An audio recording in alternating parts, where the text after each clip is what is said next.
Just a man on a mission, ambition to never fail. Personality electric, he is animated male. Intelligent and wise, calm and often cool. Chris James giving opinions while also speaking the truth. Empathy and compassion. Stephen Michael is here, helping you through your traumas, helping you with your fears. These three forces combine and keep it honest. Turn up the volume, cause this is the application of knowledge. Welcome to the Application of Knowledge podcast. Happy New Year, beautiful people.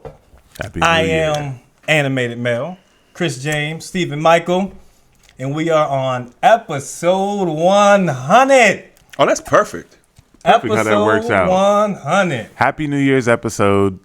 Episode 100. Well, technically last week Oh my God. would have. Why are we even? You know what I mean? But, you know, we need to take a break. Just, you know, everyone in life needs to take a break sometimes, you know? Nobody even knows that we missed it. We continue tell them. No, they know. Yeah, I mean, they know. It's the holidays, man. I think it's pretty normal. Yeah, which is fine, which is all good. Hey, but, you know what I mean? We got some big things popping off. First off, we got our Patreon set up, so I'll leave it in the description box below, so make sure you sign up for our Patreon. You get exclusive content where you get to see and hear a lot of things that happen behind the scenes before the cameras are actually rolling for the podcast. You know what I mean? So if y'all want to see how we keep it real. So if you ain't ready for the realness, you know what I mean, you might want to fall back. But if you want some of that realness, sign up for the Patreon. You get exclusive content, and yeah, man, it's gonna be a beautiful ride from here on out. So we hope to see you there. But make sure you like this video and subscribe if you haven't already, because we have some great things happening. And I haven't seen Chris or Steven since the beginning or before the new year. So it's been a minute, man. So I just really want to know what's good with my guys. You know what I mean? Since the last episode.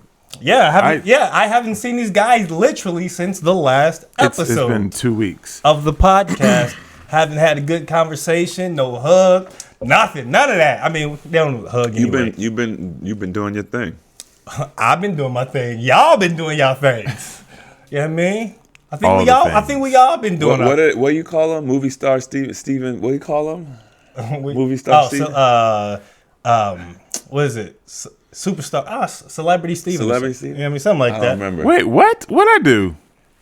Damn it, I can't remember the name. I don't know it's something either. else. I feel like he was wearing the Jamie Foxx glasses. When did we come up with this? A while ago. Long time ago. Yeah, it was a while ago.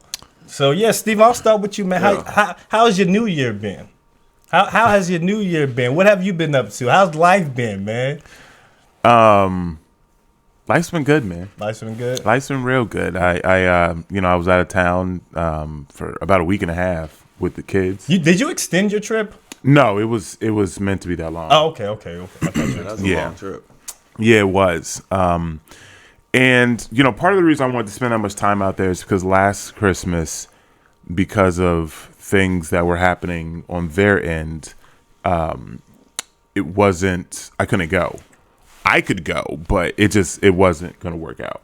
So I wanted to make this Christmas, New Year's special for them. And them, you talking about your children? My children, yeah. Okay. Yeah, that's the only. Yeah.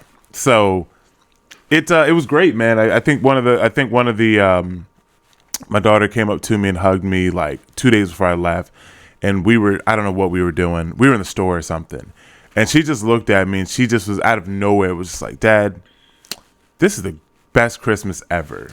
And that made you melt inside. Absolutely. You know what I mean? Like because I really went above and beyond this year, and probably too much, but is there a such thing as too much? No, Yeah. it definitely is. Yeah, Steven's definitely going to do too much. That's one thing he's going to do. But at the same time, like, you know, for the most part, you know, my children, they I think that they've been through a lot this last year and a half with everything that they have going on out there. And I just wanted to go a little bit above and beyond for them, and it was a great time, man. Got to spend New Year's, with my girlfriend and with her family. And you met the family? I've met the siblings, so not her parents. He casually drops. You know. I just spent New Year with my girl. What? Got to spend time with the family out there. We did it. You know what I'm saying? I took them all out to dinner. You know what I mean? Oh, you on took the you? whole family. On you? You know what I'm saying? Hey, dinner on me. We went ice skating. I was ice skating. That was it painful for your ankles? Not for me. Okay. Because I know last time I went ice skating, I was like, yo, I can't do this. For real? Oh man, I was like, I mean, the boots they sit up and they're stiff. But y'all been rollerblading. Yeah. I've never done the rollerblading. Oh, okay, so you've never had that ankle support feeling. It's awkward for me. Okay, yeah. With ice skating, it's different because you have to really actually rely on the boot with that stiffness. With roller skating, it's not so much. You want your ankle to be a little looser. With rollerblades and ice skating, you have that one line. And a lot of mistake that people make, and a lot of them were making, is they were trying to just stand up straight. It's like you can't do that. You have to actually like stand on one of the edges, whether the inside or the outside. And it was hilarious because she hated it. Like she got on the ice for maybe 2 minutes and just literally couldn't even stand. Like the whole time we were just holding her up, trying to get her on the ice. Does she know how to like regular skate? No. Oh, that's kind of a setup. Right. What? How's it set up? Because if she can't even regular skate, like this is her first time skating and she's ice skating. I mean, that's hard. Yeah, that would be difficult. Well, then what? So what? I'm gonna not soon, but because she's totally against ice skating, but she's not against regular skating. Trying that. So I'm gonna try to get her regular skating. Yeah, good on 4 wheels. Get her on 4 wheels. I think rollerblades is a little, at least for me, when I tried them, I was just like, nah, this feels awkward. It does. At least the quads, it's a little bit more, regular skating. It's a little bit more. It's easier. It's easier. It definitely is. So I'm gonna try that with her sometime and then see how that works. But overall, man, it was a great trip, and the New Year's was good. It was overall good. I got a little sinus infection or something, but I think I'm finally coming out of it now. But it's really had me down. Really? Since it was happening like 2 or 3 days before I left, and it just has been crazy. But like I said, now I'm coming out of it, but still a little congested. Yeah, that sucks to go on a trip like that. Yeah. So during the trip, you were feeling that way? Not until the very end. Okay. But still, the very end was the time I had alone, so it was, trying to get my own time. Yeah. You know what I mean? Nigga try to get that act right. His body wasn't act right. You feel me? I feel you, man. Hey, it sounds like a good trip, man. I'm glad you enjoyed yourself. Got to kick it with the kids and kick it with the honey dip. Yeah, I'm saying. Hey, man, it sounds like a good time. Chris, how was your time away from us? What'd you get into? What fun did you embark on? I know it's work. It's fine. We've been working on the new challenge coming up. Oh wow. Just been working. Hey, I just go out there and Execute. Go out there. Execute. we do our best to execute the plan, and I think today the defense was really on point. Lot of effort. They say defense wins games today, but we worked on our new program coming up, our new challenge. We did some affirmations and had like a little get together that clearly some people were too busy to come to. But we did affirmations to bring in the new year, just make sure that everybody's in alignment with the goals for this year and the energy. And That's about it? That's about it. Nothing too special? Okay. Sounds like a good New Year. Sounds like... Mel, how was your New Year? Sounds like you were busy. Yeah, because I noticed that you were going places a lot. Got some dates? No. Oh? Kind of? Well, here's the thing. Okay. I guess after Christmas, that time or so, I didn't really do a lot. I mean, I've been in the house a lot, but friends invited me out places and things like that. And funny thing is that you mentioned that you were ill because I was sick as well. which is one of the reasons why I was like, you know what? I'm going to calm down on, you know what I mean, the extracurricular activities and find a more reasonable way to, you know what, fuck it. Hey. Hey. I was smoking, you know what I mean, some marijuana. Wow. And, well, you know, but I was starting feeling like sick. I started, because, you know, you get the tingle in your throat. And I'm just like, you know what? Oh, I hate that tingle. That's how mine started. So I got a little tingle, and I was like, you know what? I'm going to stop. I'm not sure if this is the reason, because, I mean, I've never gotten sick from smoking, but I was just like, this isn't helping. So I was like, you know what? I'm going to stop. And then, so I started, you know, getting tea and getting honey and things like that, just so I can feel better. But I wanted to find an alternative to, you know, smoking, you know, and so I figured out to do tea. And I looked it up on YouTube on, you know, how to do it. Also because Yaki, he said, like, instead of doing, like, burning the cannabis, you know, it's better to do it in a tea or whatever. I was like, okay, cool. And so I bought all the stuff that I needed for it, experimenting with it. And so, because I was naturally just drinking tea because, you know, my throat was feeling sick and I was feeling, you know, not feeling good inside. And so that's what I've done. And so I ended up making some cannabis tea, and it didn't hit me hard until it's different than like an edible. I'm telling you, bro, it was like 3 hours later before I actually felt something.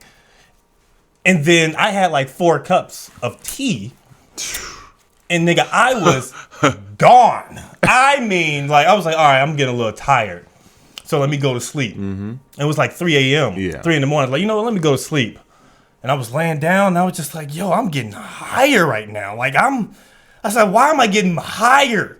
And then, like, as the high was coming, like, hours were passing, I was still getting more high. And I'm just like, this is crazy. So, bruh, nigga, I threw up.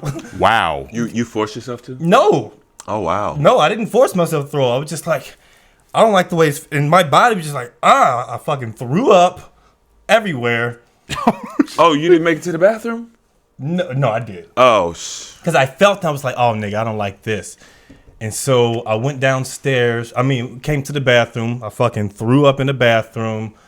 Nigga, I had to clean some shit because, nigga, it was fucked up. Wow. And then, you know, fucking I had to shit. And then, oh my God. and then, you know what I mean? So it was just like, everything was coming out. I was like, nigga, I have to throw up and shit. And so I threw up. After I threw up, I took a shit. I was like, all right, nigga. And then my stomach, it started feeling queasy. It's like, I don't like the way this feels. But I was still high as shit. You know what I mean? High. I've never felt this high before. Never. I woke up. I was like, bro, I am still high. Like, how am I this high right now? Like, it didn't make no sense to me. And normally, like, I'm able, because, you know, you high, you have a little anime. Like, I was still goofy. I was still silly and shit. And so, like, nigga, I was high for 2 days straight. Oh, wow. I was Literally wondering how long it 2 days lasted. Straight. Like, I thought it would wear off. And I thought I'd go to sleep. I was like, okay, it'll maybe wear off. And it didn't. And because that night was New Year's. But prior to that, I had already made plans to, you know, go out and do. So you that. didn't have to get high for New Year's, you was already. Yeah, I was already high. I didn't do anything. Oh, so you canceled your plans? No, I didn't cancel my plans. No, he didn't have to smoke. I didn't have to do anything. He just left the house and he was already on the cloud. I was already high. I was already on one. You know what I mean? But I mean, I would have, because that, you know, the funny thing is that night prior is that I got invited out to, you know, just hang out and kick it with some friends, and they invited me out. And literally, when I got home, Shell sent me that message. Like, I'm just like, fuck, nigga. Literally, I told them I would do this, and then she said, hey, we're having to get together, and And I was like, you know what I mean? I don't like to. It's the funny thing. I was trying to find a way. Like, man, can I leave here early to be able to make it back for the thing. And I was just Nah, like, you nigga, can't. I'm going all the way to Dallas. You can't make that happen. Yeah, so it was just like, nigga, I was just stuck. So I was just like, nigga, I'm not gonna be able to make it. I already told someone I would do this. You know what I mean? Otherwise, I would have done, because I was like, okay, I would love to do that, nigga. Because honestly, for now on, when it comes to New Year's and all this shit, I'm done. Like with like parties or nigga, I don't like it. I do not like it, nigga. I do not like it. And I had a meme that was perfect for how I was feeling when I was out. Because also I was still fucked up, a little high, and you know that edible was a little different feeling. Motherfuckers, hey, you want some of this? I was like, nah, nigga, I'm good. Nigga, I don't want to do it. Nigga, I don't want to even think of weed. Yeah. I don't even want to think of that shit. Nigga, I ain't did nothing in like a week. You know what I mean? I was just like, I ain't touching nothing. But nigga, everyone's fucked up, bumping and shit. And I'm just sitting here like, there's this meme where they have Rockefeller, Jay-Z, Dame Dash back in the day. And then there's like a picture of Michael Jackson and he's just sitting there with this weird face. Let me see if I have it, because it literally explains my mood and how I was feeling when I was out. Literally like this. That's how I was feeling. Oh, okay. I'm just like, nigga, why the fuck am I here right now, you know? And I was tired. I was already sleepy. I'm just like, okay, you know. But all in all, I enjoyed the friends, you know, even though they were all fucked up, you know. And so the new year, it was cool, but I would have definitely rather did the goals and goal setting and things like that. Yeah. Overall, the funny thing is, like, I already set my goals and all that stuff. Like, I typically don't do, like, what's that? New Year's resolutions. Yeah, resolutions. But this year I was like, you know what? I typically don't do this, but I don't think there's an issue with doing that, you know, or at least implying it for the new year. Because I set my goals prior to the new year, and I make that something that I'm going to accomplish and things like that. I personally wouldn't consider what we did New Year's resolutions. I never even used that word. Yeah. I mean, you heard what I said. I said we did affirmations. We set goals. I believe that New Year's resolutions, the energy around it is like sets you up for failure. It's failure. I feel like a resolution is something that it's like something that you're doing and then you want to change, right? And goal setting is something completely different, right? Goal setting is something that you are looking to accomplish, and there are steps in place to get to that. A resolution is like saying, I'm going to make it in bed by 11 o'clock every night. That's my New Year's resolution. Or I'm going to stop drinking this year. That's a resolution. That's not necessarily a goal, even though, you know what I mean? Like, it could be if you really want to, you know what I mean? But it's not like resolutions are typically, from what I see, is you're doing something that you want to stop, or you're not doing something that you want to start. But a goal is, here's something that I want to accomplish. Here are the steps that I'm going to take. And, you know, here are the affirmations that are going to go with it to energetically assist me in that process. So you guys were doing it, you know, all together. And I did mine. I did some of them in my hotel. We had that live that night. Yeah. But I did some of them. Nigga, I was going to try to join, but. Oh, no. We already, yeah, bruh. I was just like, how I feel. They would be like, what the fuck is wrong with him? yeah. I was like, they gonna be like, what is wrong with this nigga? Cause I was just like that. I felt loopy as shit. I felt loopy. Y'all niggas know how I get when I'm. Yeah, that's why I was like, hey, if you high, don't join. Like, Yeah, nigga, I was out of it. You know what I mean? Yeah.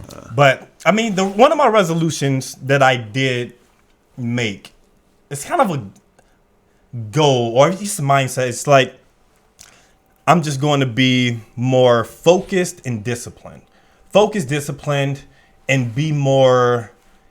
Work harder, not necessarily work harder, but work harder about the things that I'm working smart at.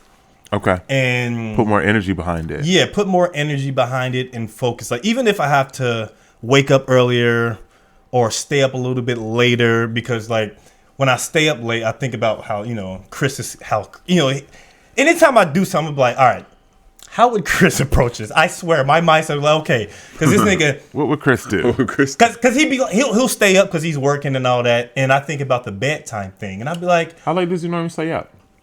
It just depends. Well, give me a time. When was the last? Well, well, it just depends, because sometimes it'd be like 4 o'clock, but I still hear this nigga, and he's still up. You know what I mean? But he doesn't have like a particular set schedule that he has, and I do because I still work for the man. You feel me? You know what I mean? But I'm just like, you know what? Fuck that. I don't care. I work from home, so I'm going to stay up. And if I need to, because sometimes I'll say, you know what, it's 3 o'clock. I need time to go to sleep. But I don't necessarily be sleepy. So if I'm not sleepy, I'll be like, you know what?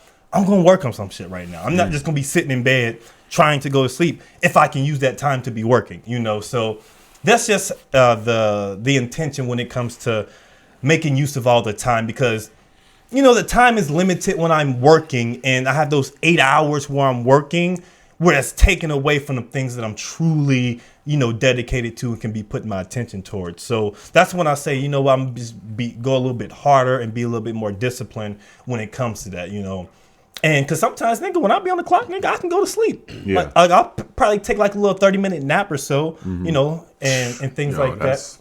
That's nice. I think that sounds like it sounds very similar to the same energy that I have put around this year. So overall, the overarching theme for me this year is building on top of the foundation I've laid, right? So the last 3 years, I'm coming up on 4 years here in Texas, and the entire time I feel like I've been getting to square one, right? Getting back to one, and I can't say that I've not already passed that. I've already surpassed getting back to square one, right? But last year was about building, right, on top of that foundation.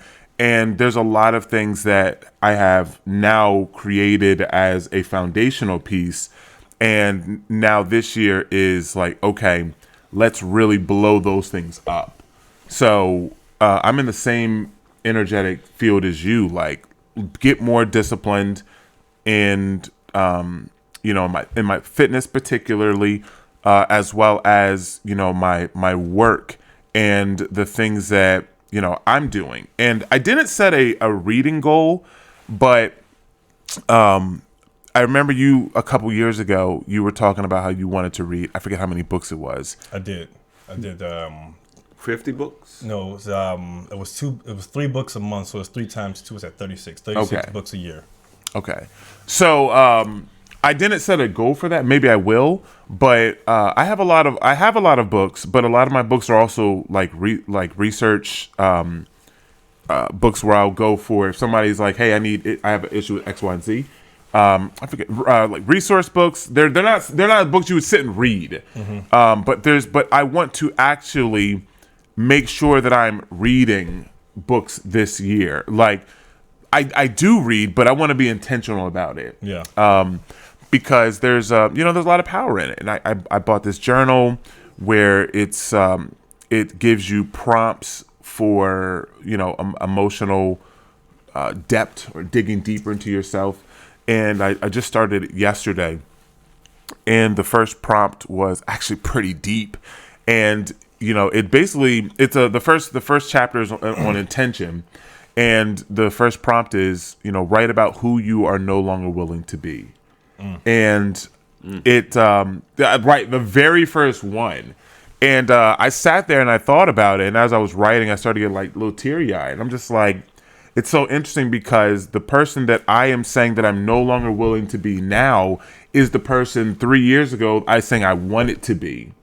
You know what I mean? So it just goes to show that we're ever changing, we're ever growing, and growth is inevitable. You should always be looking to get better and grow.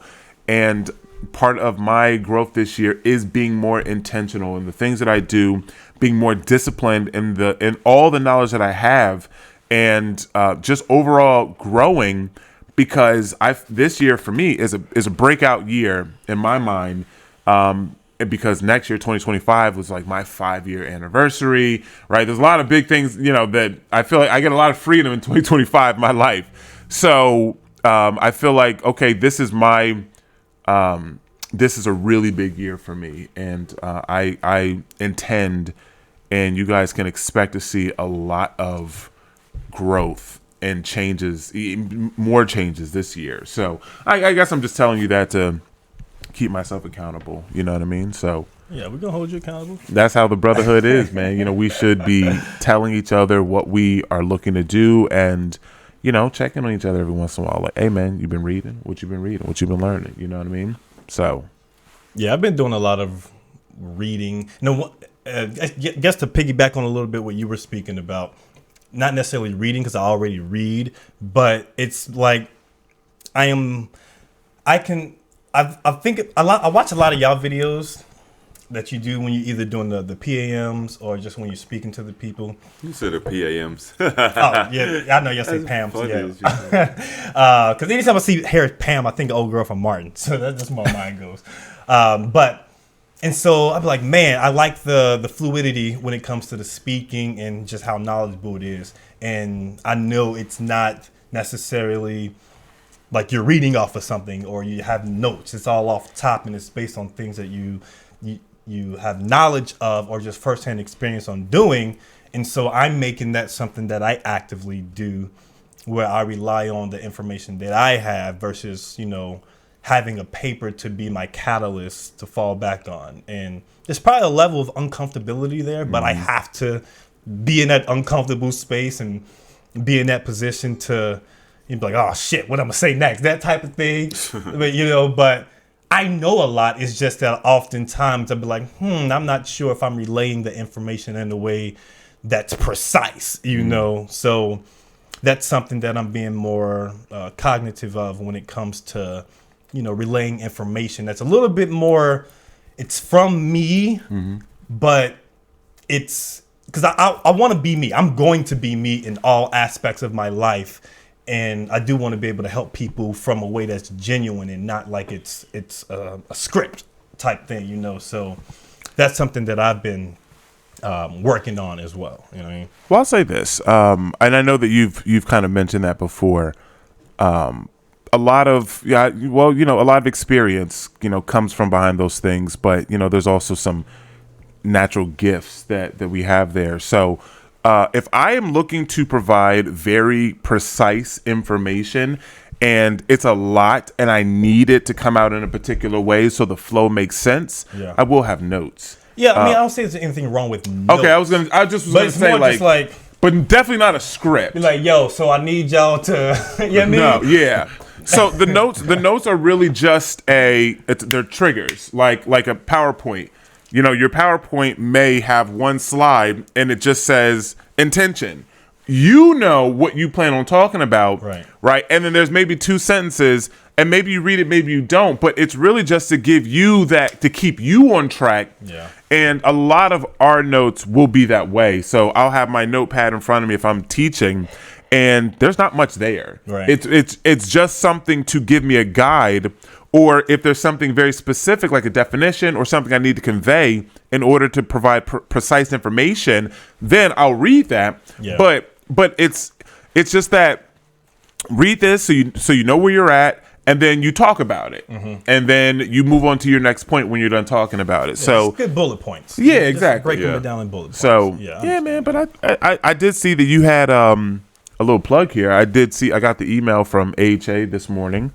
That you added additions to your Get Animated program. Oh, yeah, let's get animated. Yeah. Yeah, so that was, I saw that and I thought that, once again, it motivated me because because my app is out, but it's still in soft launch. I haven't pushed it out to many people. And I added a lot. What? I said I added a lot. Oh, did you? Well, I saw everything, but I wasn't sure how it was laid out, if each one of those things next to each other were their own separate thing. Yeah. Okay. Yeah. So it's a lot. Yeah. So it just, once again, we're in the same space because I've been recording and I just added some new videos to my app and it just was like, yeah, man, this is good. We're all moving in the same direction and I love it. And it's also wanting to provide quality. Yeah. You know, and not just do the bare minimum and to expect great things. But even if you're not seeing initial I guess, return on your investment. If you continue to provide quality and put good things out there, they're like, oh, okay, I can see that he cares or that he's invested in our knowledge and, wanting to become better overall. Because I know a lot of people are critical, not people in the community, but just people in general. Yeah.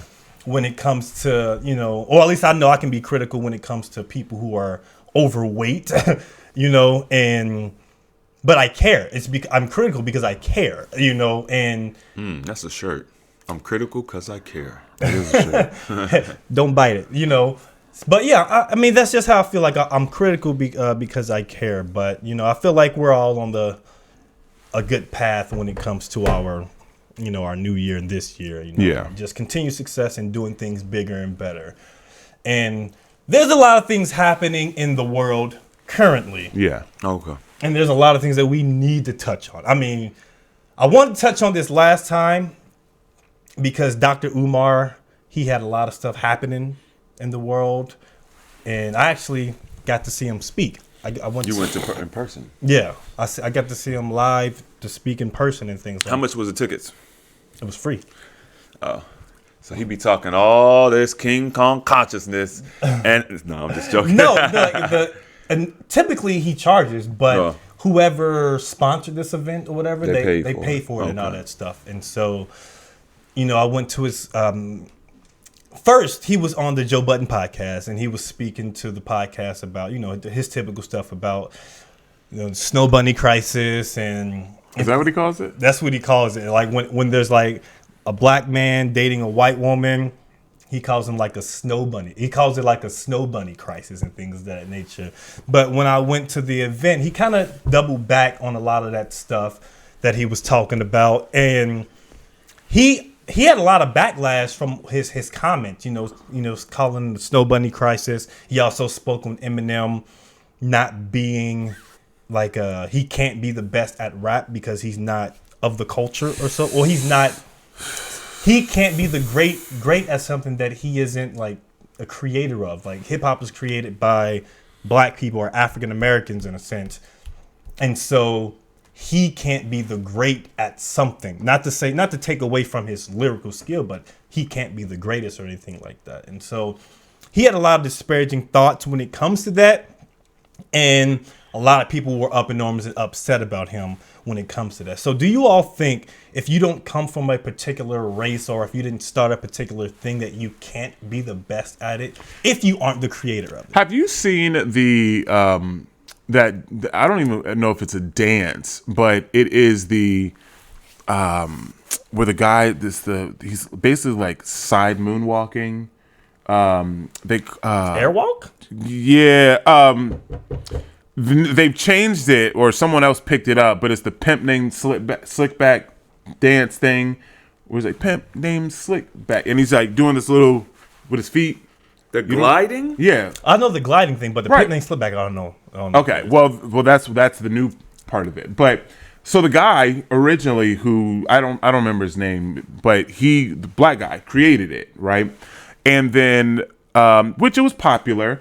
But then the song Pimp Named Slickback came out, and then there was this Asian dude, like from China or wherever, and he started doing it. He does it way better. Like, this dude looks like he's so precise. He looks like he's not even touching the ground. It's insane. Yeah, I've seen a lot of people do it. Right. Well, yeah, but I've probably seen the guy that you're speaking about. Probably, and he does tutorials on it and everything. He didn't create it, but he's better at it than the creator. So I say that to say, it doesn't matter who creates it, right? It's just about like the creator, of course, is going to should get the credit for what they created, and just like you create something, you get royalties for it. And then if somebody uses your music or they use something, then you still get credit for it as well financially. So do I think that Eminem is the greatest rapper of all time? No. But Eminem is one of my favorite rappers. And I'm not going to say he's the greatest. But I don't see how he's not in most people's top 10 of all time. I think that a lot of times people will look at some of the older rappers and they will say, oh, no, Tupac, Biggie's the greatest. Like, and I can see how you can say that. But it's like, well, were they the greatest? Like, were they? I mean, like, what is greatness? And I'm not saying that they're not great, but what is greatness? You look at like someone like Twister and the speed of which he raps and the fluidity and how he can put words together, and he does it so fast. Some people consider that great. Then you have people that are lyricists, people like Jay-Z, people like Andre 3000, whatever, Lil right? Wayne. They're lyricists who are Ludacris. who's Luda. Luda's one of my favorite rappers, but they say things, and the way that they connect words is very powerful. Like, some people think they're the greatest. So, like, it's hard to determine in rap what is the greatest or what the standard is, because it's changed and evolved so many times.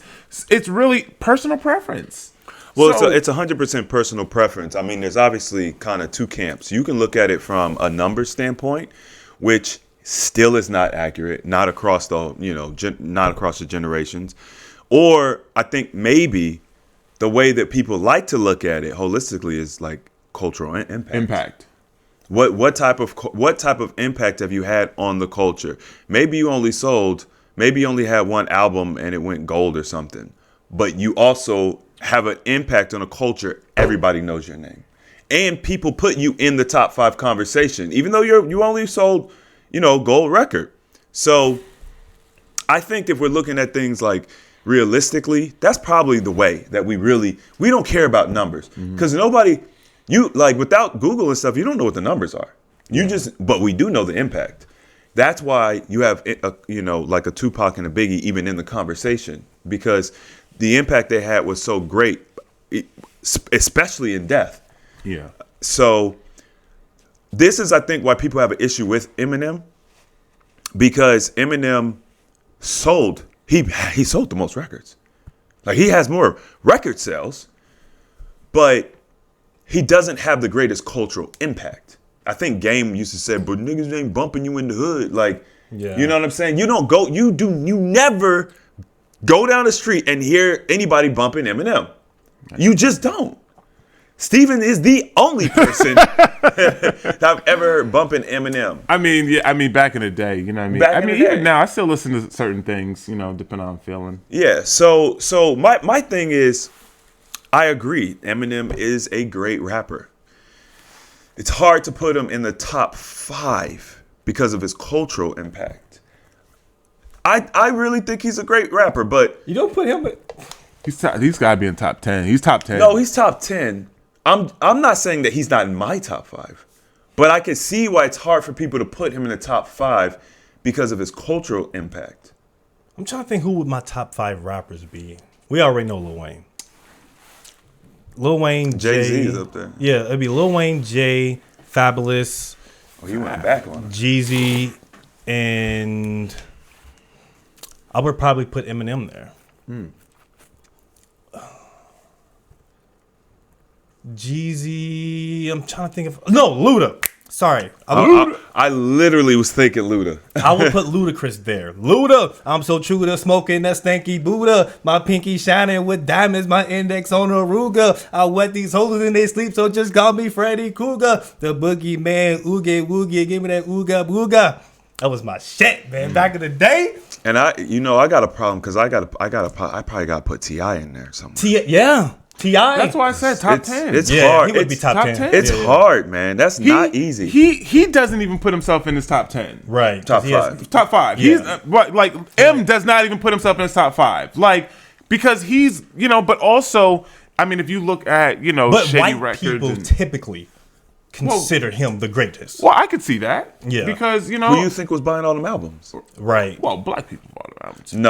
No. It was mixed, but majority. Yeah, I mean, white people are, when you have both, like, yeah, you're going to sell more because both people love you. Mm-hmm. If you're only appealing to black people and that's what's buying your albums, like, okay, that's what you're going to appeal to. That's actually part of the reason why he wins the numbers race, because he's appealing to both. Now let's keep it a buck. Like the white children, they do like the black rappers, right? Like it's not much more so now. I'm not saying they didn't in our day. No, but when M comes in, it's like he's like the Michael Jordan of rap. Yeah, for them. they do. Honestly, like What are you talking about? Are you talking about in general or back in that time? I would say in general, not just in that time, because it's a race thing. As much as I don't personally like to identify music with race, it is a race thing because a lot of white people, they would highlight Post Malone as like a really good rapper or like a good artist. And I'm just like, how do y'all like this guy? We don't even have him in the conversation. I don't see him. I mean, white people though, I know people who love Post Malone. Yes. And I'm just like, bro, and taking nothing against him as an artist because right, because he makes good music. Right. And I've seen him, he's someone I can do country. But the fact that he piggybacks a lot his music, that's already been created, white people didn't highlight any music that's already been created by like a T-Pain or Ty Dolla $ign or well, Kanye's kind of like in both worlds, but it's like they highlight the white artist and forget about the black artist who created it. So that's why I would say more white people would be more aligned to think that, the white artists, or if they make some kind of splash, that they are the greatest. You know what I mean? Some people probably got the Beastie Boys in their top 5. Yeah. You know what I'm saying? Like, I mean, if I'm sure they're a legendary group. I'm not saying that for me they are, but in certain communities they are. right. So Yeah. And So that's okay. no, go ahead. Oh no, okay. No. Because I was gonna talk about the interracial thing. Yeah. Oh. Because Umar, one thing I also learned when I was at that thing, which you probably already knew about, is that, man, it's kind of racist.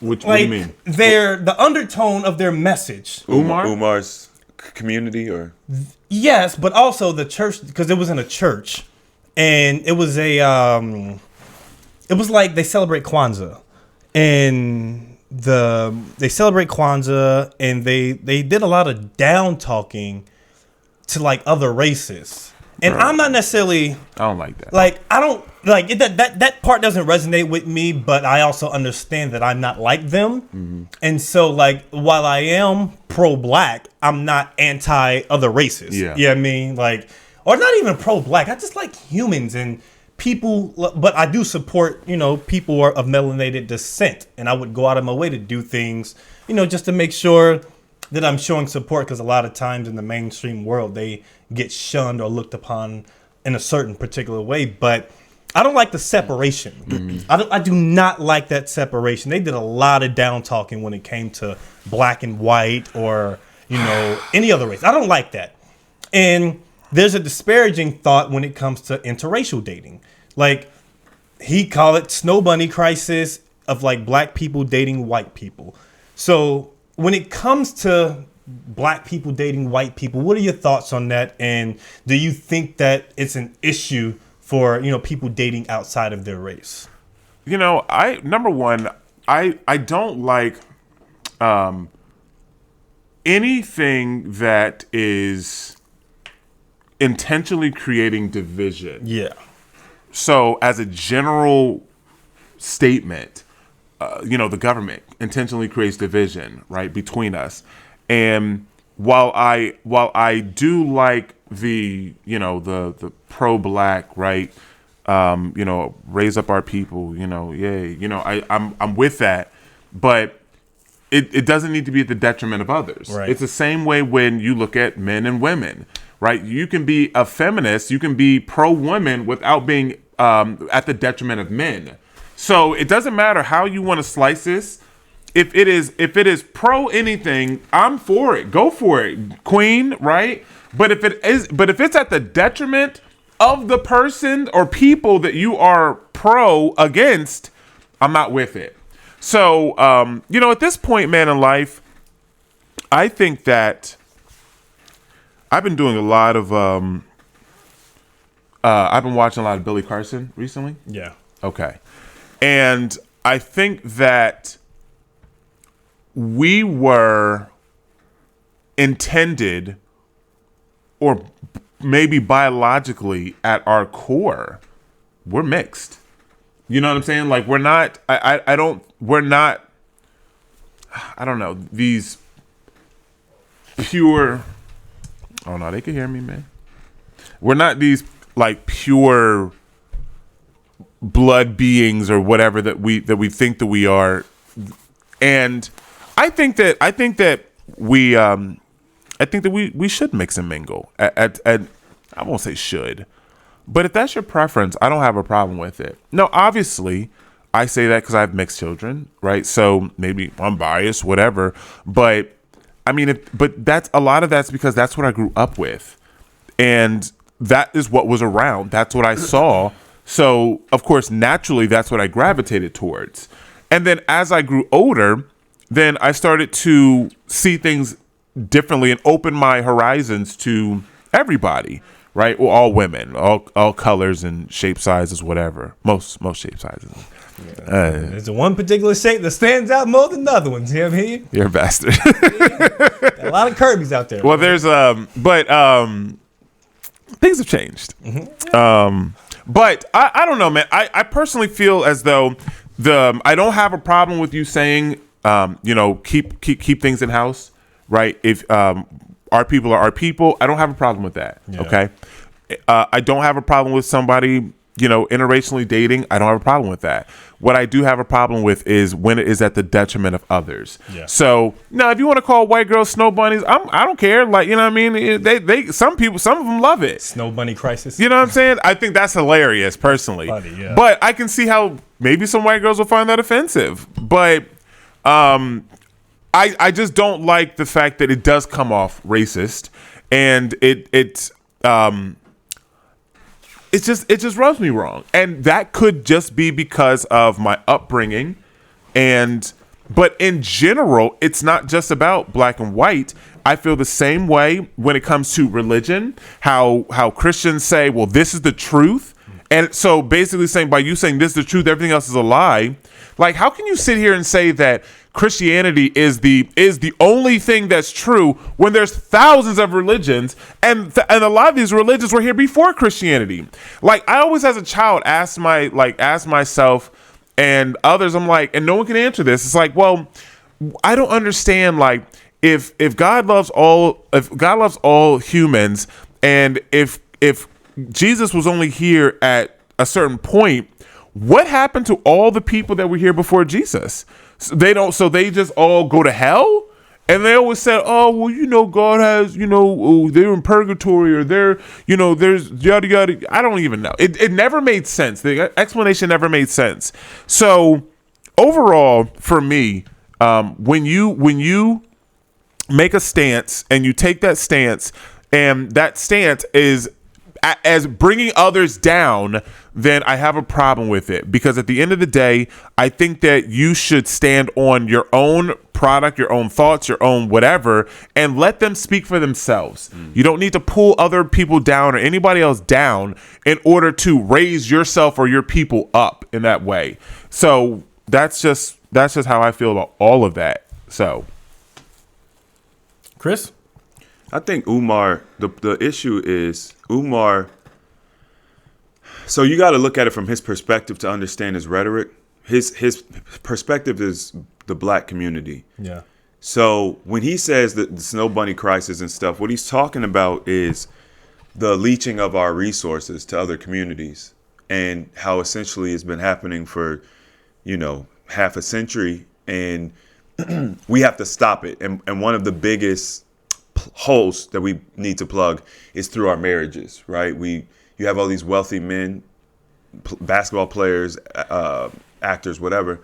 They marry these white women, they die, all the wealth goes to their family. Right. And the justification I think he has for saying that is, when something is going on in the copper-colored community, like holistically or systemically, white people aren't going to like go in there and fix it for us. Mm-hmm. So because we live in a world where we do have these divisions, these lines of division, something we call race, then it is important for us to build. We need to build resources specifically for people that look like us.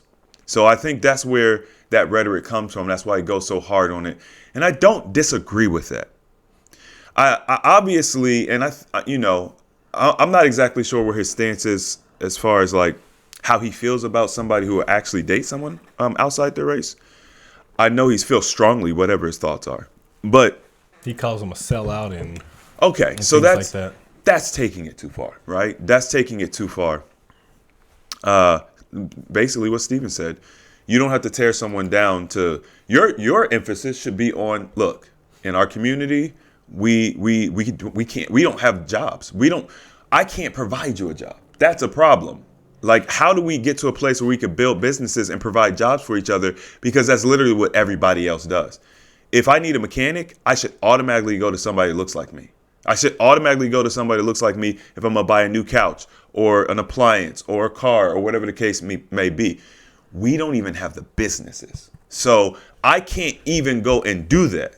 You know, that's why there's such a big push for black-owned businesses, because it's not. So they're not just right. Family Dollar is not owned by a black person. QT is not owned by a black person. Exxon and Target, none of the places we regularly shop at are owned by people that look like us. So there does need to be an emphasis on our income, or what we're doing with our resources and things of that nature. But like Steven said, once again, if a dude wants to date a white girl, have at it, because when we talk about race, it is a line of division, and I'm in agreement. Lines of division, I am not for at all. The greatest thing we could do as a people is to come together, have an understanding of each other, have a respect for each other, and create boundaries, but not lines of division. You know, I personally, I wouldn't say I would never date a white woman. But it's almost like, how do I overlook all of these eligible melanated women to go to a white woman? So for me, you know, I'd have to take a big leap over a whole bunch of, it just doesn't make sense. You know, if you live in a community where you're surrounded by white women, you're probably going to date and marry a white woman. You know what I mean? That's just the way things work. Also, I've always been of the camp, like, I like who likes me. And white women, Chinese women, whatever, East Asian, whatever. No, they've never liked me like that. So, and I don't got a problem with that, because my women like me. So I'm good. But yeah, that's pretty much it. Yeah, I think and also something else that I learned, that they have a lot of people. Not necessarily everyone thinks this way, but just while in there, everyone had a victim mentality. They were blaming other cultures and races and for their detriment. It's like, why are they so stuck on things that happened years ago instead of like right now, like today, you know? And it was a lot of that in the speech, speech, you know? And I was just like, wow, I can't believe, like, this is, I'm not sure if everyone thought like that or thought what I was thinking. I'm just like, bro, they need to get out of this damn victim or just blaming people for the reason why they're down, you know? And one of the cool things that I did thought that Umar was talking about, aside, because he did speak about what you was talking about as far as like investing into the community, and, you know, if you marry outside of your race, you know, the resources is not going back to you. But he did speak about how he wanted to talk to the women out there, because there should be no reason why they're getting BBLs. Should be no reason why they're, you know, wearing all this, you know, eyelashes and looking like windshield wipers and stuff like that. And all this, you know, hair extensions and weave and all these unnatural things that aren't, you know, it's not of our culture. You know, it's created from European culture, you know, to have the long straight hair. And even if a woman has short hair, it's okay. Like, there's women who have short hair that's nappy that are beautiful. They can, you know, but I guess they see what happens in America, and they see a different standard of beauty, and so it affects their self-esteem, and so they think they have to get this in order to attain a level of beauty. But bro, like, there's women who have their natural hair, kinky nappies, long, they can lock it up or anything like that, and it's so dope. And he said he's going to come back to Dallas. He's actually coming back in February, I think. But he said he wants to come back to Dallas and, you know, talk to the women. But they have to come natural. They cannot come with weave or anything like that, you know. So I thought that was pretty dope. And he definitely has some good points, man. Dr. Umar, the victim Olympics, he's like the gold medalist. I just have a major problem with that. And also, I have a hard time seeing what genuine impact he's having outside of just blowing off steam. And Yeah. I'm having a hard time now. The impact that he has may be in a smaller community, which I do believe is definitely happened with the boys, right? Mm-hmm. I think that he does good work with the boys and making sure, and I don't even know if he still does it, but as a school psychiatrist or whatever it was, I think that he did good work fighting for the boys. So I will give him credit for that. You know what I'm saying? I'm definitely not gonna like bash Umar, but it's like, okay, you took your platform and you boasted about doing something that was going to enact change at a much higher level, right? And I don't see that. I don't see where he's doing anything to impact our community in a way that's going to set us up for success. Because these talks and stuff, like you said, it's like you have some good rhetoric in there, but you also have an undertone of, you know, these racism and victimhood, and you know what I'm saying? Because he says all white people are racist. Yeah. He literally says that. He said Right. all white people are racist. And because they have to be. We know the story. We know the story because racism in America is systemic. So if you're a white person in America, you have to be racist to some degree. It's like, bro, that's not helpful. It did not in the least bit. Like it's not. What are you trying to do? Shame them? Like, I don't understand. Like, you're a white person in America, you're automatically racist. So now what? What does that mean? Like, what does that mean? Like, how is that helping anybody? He never got the school going. I think he got it. It's not started yet, but he's getting plumbing or whatever. Mel, he's been talking about the plumbing for the past 3 years, I think, maybe. Because I know you said you invested. I did. I invested, right? I invested in him to be able to get to school, whatever the case is, because everybody talks about doing something and nobody wants to put their money where their mouth is. So I said, I'm not going to be one of them people. I put my money where my mouth is. I invested in him and he's not done anything. He has some property. Nobody's learning in that school. That school isn't even, I don't even think it's up to code. And he has an excuse why it's not this, and y'all need to give me more money. No, nigga, you need to do better. Yeah. You're not a businessman. Yeah. You're just good at talking. Like, he could have been got a school up and going. He admits to having almost $800,000 or whatever the case it was. So why can't you go and get a small plot of land, put your little sign up, Dr. Umar's School for the Boys, the gifted boys or whatever, and get yourself a trailer, right? Or 3, and some, you know, maybe like some play stuff, whatever, some gym stuff, whatever, something they could do outside or whatever the case is. Hire 2 or 3 teachers and start your school. Why do you got to go and get a $2 million campus and try to do all of this stuff when you don't know what you're doing? Yeah. And then you're not start. and then you're not taking any of the advice from anybody who's come before you because you don't want to do it in a traditional way, which I understand, but you had almost $1 million. You had almost $1 million, and you're telling me that we as a people donated almost $1 million, which is not a lot. Compared to what people will donate to and whatever. I get it, but it's still almost $1 million.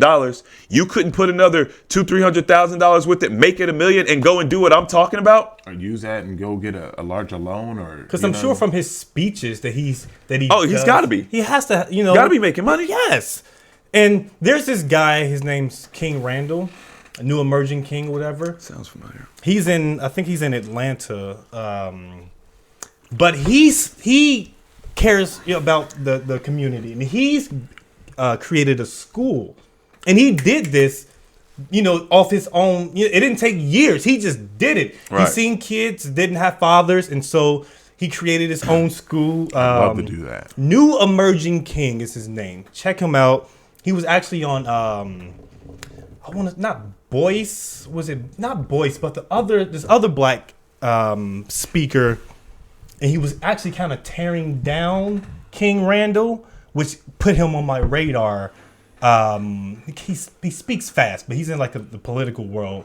But this guy, King Randall, he cares about young black men or young black boys, and he's created a school and he's teaching them, and he has people investing into him while he's still teaching them.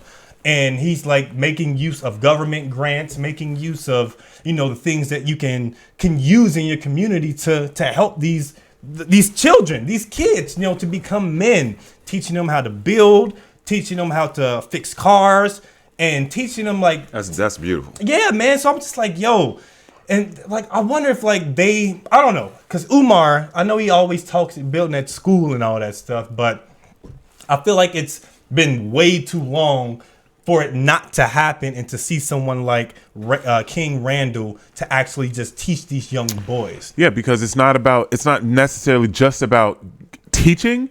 It's also about perception, right? Because if he wants to build a university, he wants it to be the big, like, bro, as Chris stated, get a piece of land, which you could have easily got with $800,000. You don't even need all that, anywhere near that. And I remember in high school, we would take classes in trailers.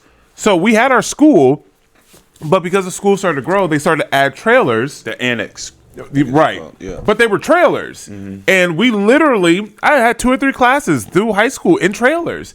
Never thought anything about it. Never thought twice, why do I got to go in the trailer? I just knew I had to go outside. Yeah. You didn't want to go outside. I didn't want to go outside if it was raining or snowing, you know what I mean? But sometimes if it was nice, let me get outside, you know what I mean? But what's more important, the visuals or just getting the students in there and then getting them learning? Right. And then as you have more people, then if you want to, I assume it's not going to be free. So if you're charging a small tuition, or if you're getting yearly donations from members or whatever. Donations. Right? Whatever. How easy is it to get donations when you actually have a school? Right. Now they're actively going to school. I would. If it was a school like that and I could send my students and they're like, well, there's no cost, but okay, can you donate $5,000 a year? Yes, I can. You know what I mean? Like whatever it is. So it's just like, bro, like this is part of the mindset of, and I'll say black people, because we are very materialistic. A lot of us are. And it's like, well, I got to do it better than the white people. I got to do it better than with the status quo. And it's like, I have no problem with you doing it better, but unless you have the funding, unless you have you don't have the history in America, it's like we got to start somewhere. So it's the same thing I tell my clients, just start. Yeah. Just get moving in the right direction, and then allow yourself grace to grow, like Chris teaches us.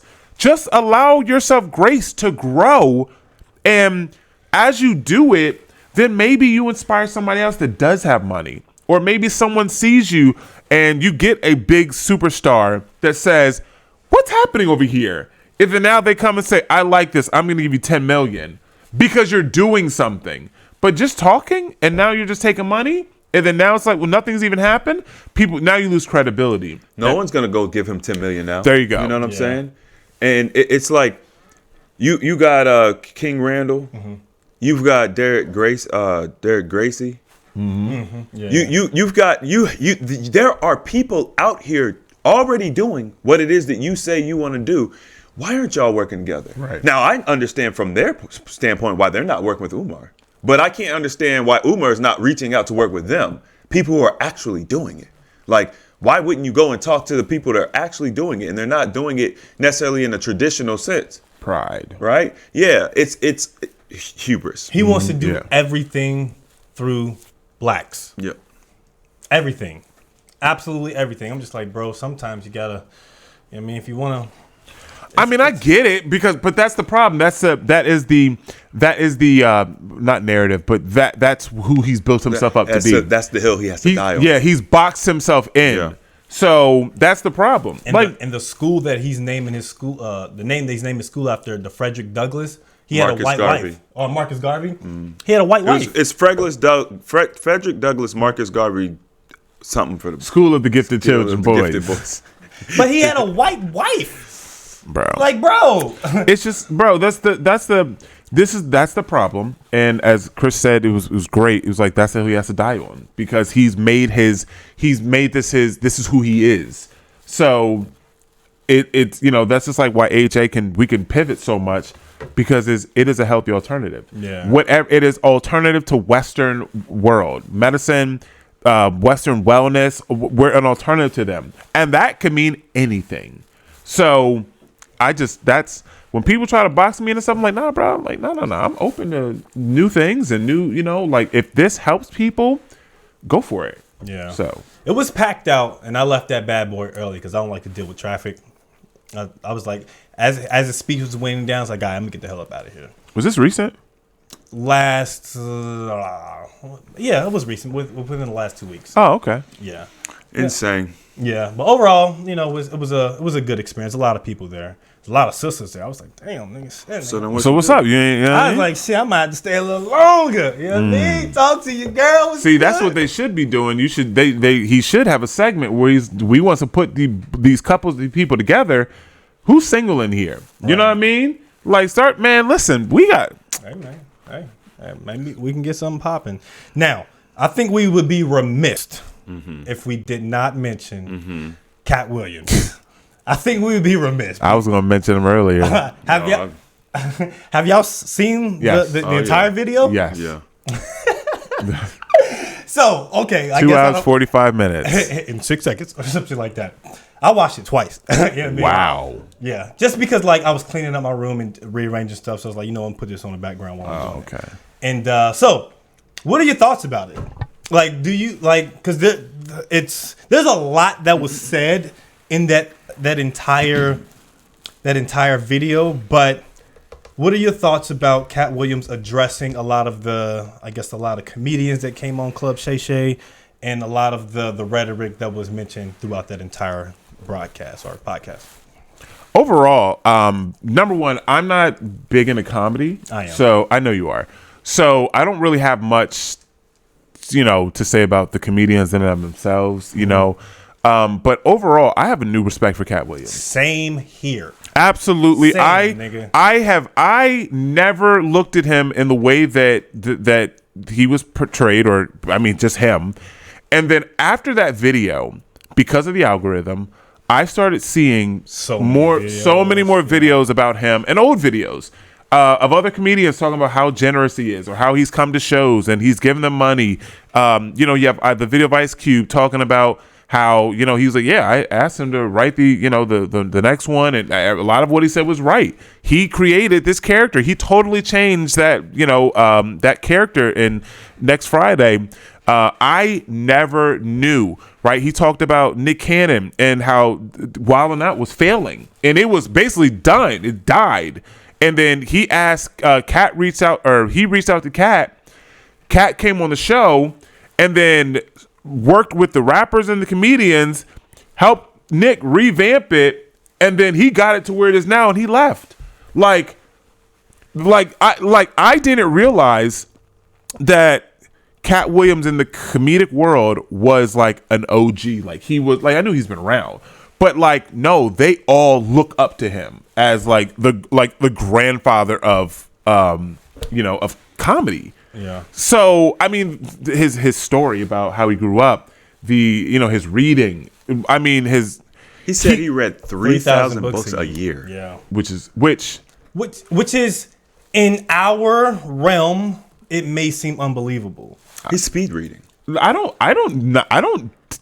believe it. But He's speed reading is the only way. Yeah, it's literally the only way. But he was fluent at speaking when he was 3. Right. So yeah, he's a prodigy. He's a genius. his level of thinking.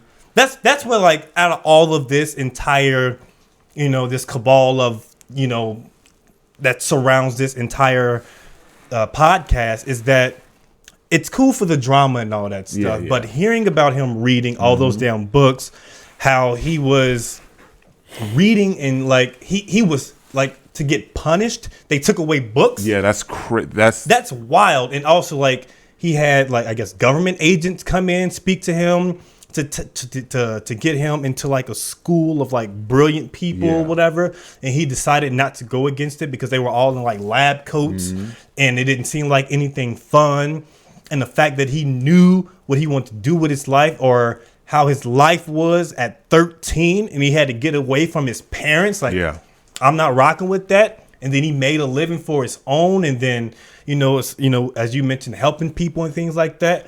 I thought that was the more, things that like, bro, this is amazing. Yeah. You know, forget the drama and all that stuff. That's hilarious. That got all the attention. Yeah. But then when you got there, I thought the way that people were talking about it, that the whole thing was him just roasting other people. Like, you know, it was all drama. But that was only a very small segment of it. Like the whole middle portion, like 2 hours of this was all about him. And I said, I have a brand new respect for you. That was because of Shannon Sharp. Yeah. That was Shannon's questions. Shannon is incredible. Like that's another thing too. Like his show, what he is doing, the intention he puts into his guests, like the prepping and stuff he does. Amazing. I was looking at that. Like I agree with everything y'all said. You know what I'm saying? But I was also looking at how he preps for his guests. I'm like, I need to start doing this. Yeah. Did you see the thick stack of cards he had? He has that for all his guests. I'm not sure if that's your first time seeing his show. No. But he does that with all his guests. Was it that thick? That? I feel like he don't have that many, but I'm not Like, sure. bro, it felt like he had a package of cards. Like it was like this, and he's got big hands. Yeah. I'm like, bro, this is a lot of cards. He had a lot of cards. But Katt Williams has always been one of my favorite comedians. Same here. Yeah. I've always had a lot of respect for him because he's from Cincinnati. Yep. Avondale. He's from A1. And just like you guys said, my respect for him, bro, this man said he's one of the richest people alive right now, right? Now, what does that truly mean? I don't know. However, if he has $1 billion, that's not an incorrect statement. Like it's not as if everybody has $1 billion, right? And the fact that he he said, I had 25,000. Actually, Shannon, I think, asked the question. Is it true you had $25,000? You spent 22,000 on your own show? Mm-hmm. And he said, yeah, nigga. If I'm not willing to invest myself, how can I expect anybody else to? Yep. I'm like, bruh. And then he took that and he just rolled it. Mm-hmm. That's why we make so much in AHA. Because we're not looking for a sponsorship. We fund everything. All our products and services, we fund them. And then we get all of the, so when he sells out an arena, bro, he's making all that bread. Going straight to him, yeah. And then, and with his other comedians that he puts on. Yeah. Yeah. But it's different. The money is completely different. Yeah. When Beyonce sells out an arena, she's not getting all that bread. Mm-mm. She's getting a cut. He's getting all the bread. He's going to make sure that people get what they need to get. And clearly, he's going to do that to the umpteenth degree. He's going to have one of his girls bring you a little a towel wrapped up. You know what I mean? You know what I mean? Hey, good show. You know what I mean? Yeah, so I agree, Steven. Like, bro, my respect for him is literally off the charts. Yeah. It completely changed the way that I view him. It completely changed the way that I see how he does comedy. I don't even have Netflix, and I said You haven't seen any of his specials? No. I mean, I've seen like old, you know what I mean? I've seen Katt Williams, but like So you seen his old specials you did see? You seen Pimp Chronicles? I think so. Where he brought out Cameron, Lil Jon came up there? Nah, I don't remember that. No. Part of what I was going to do today was probably go get Netflix because I've been putting it off for so long. Wow. So Netflix paying him that $10 million is really worth it. Netflix is about to blow up. And Shannon Sharp show is about to blow up. It's already blown up. He was talking about, funny thing is because he did the after talk with Ocho.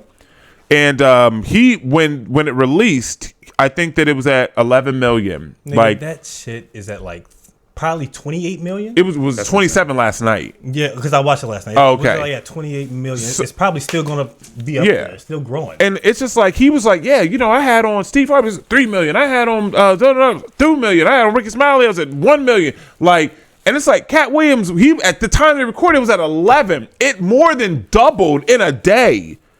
Right? Because it went viral. It's viral. Yeah. And Katt Williams doesn't do those. He don't do these interviews. Nope. Right. So you never heard his story like this. Never. He's coming out to Grand Prairie. I know in February. I already got the tickets. I said, how many did you get? Well, I bought them last year. I bought them before. Wow. I'm like, these tickets gotta be. They gotta be sold. Well, they're at like there's a couple seats depending on where you're sitting. It's like 100, and I was like, I probably should go and grab some. Like, yeah, I mean, The thing is, I was gonna say something to y'all, but you already got tickets. yeah. I mean, I bought the tickets last year though. How many you have? I bought one. Oh, There's comedy shows and concerts and stuff that Andrew Schultz already bought tickets. He's coming in April.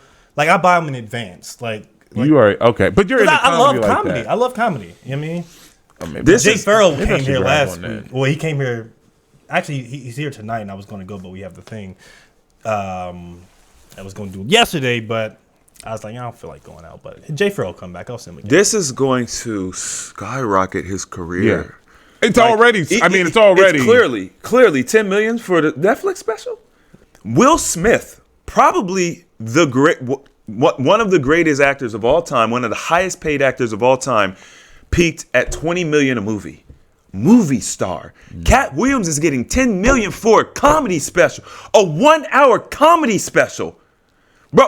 Like what? on top of all his shows. He's touring 100+ days, 100 shows a year or something. Yeah. Which is crazy. It's insane. Like the dude, when he says, I'm like, bro, he's got to be sitting on close to a Billy.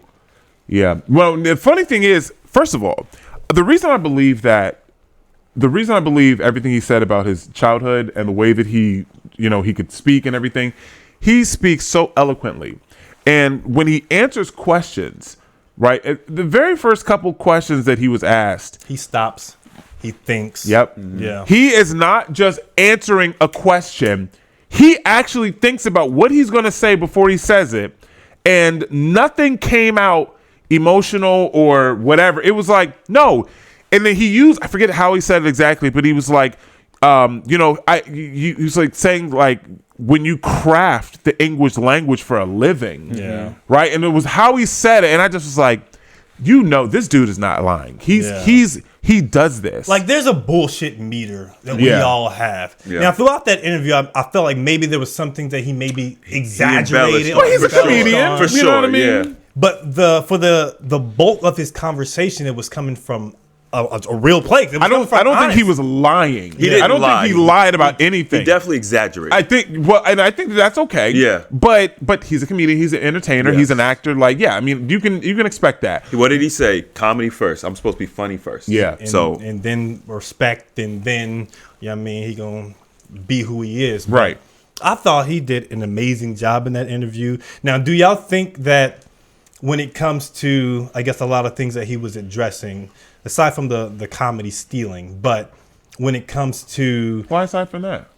well, I mean, because that's not where I was going. Okay, I was go just ahead. speaking about how the system or this Hollywood, they have all these black men, doing all these dressing up as women. Yeah. And then he called out all the people who dressed up as women, and Kevin Hart was one of them, which I initially didn't know that he dressed up as a woman. I didn't either. It happened later. Yeah. It happened a little bit later, yeah. And so, like, what validity will you say that people are selling their soul or putting themselves in positions to have to dress up as women? Do you think that is something that I don't think happens in Hollywood? I don't think Katt told a single lie. Yeah. I mean, like everything that he said, people are fact checking him. Yeah. It's gone so viral.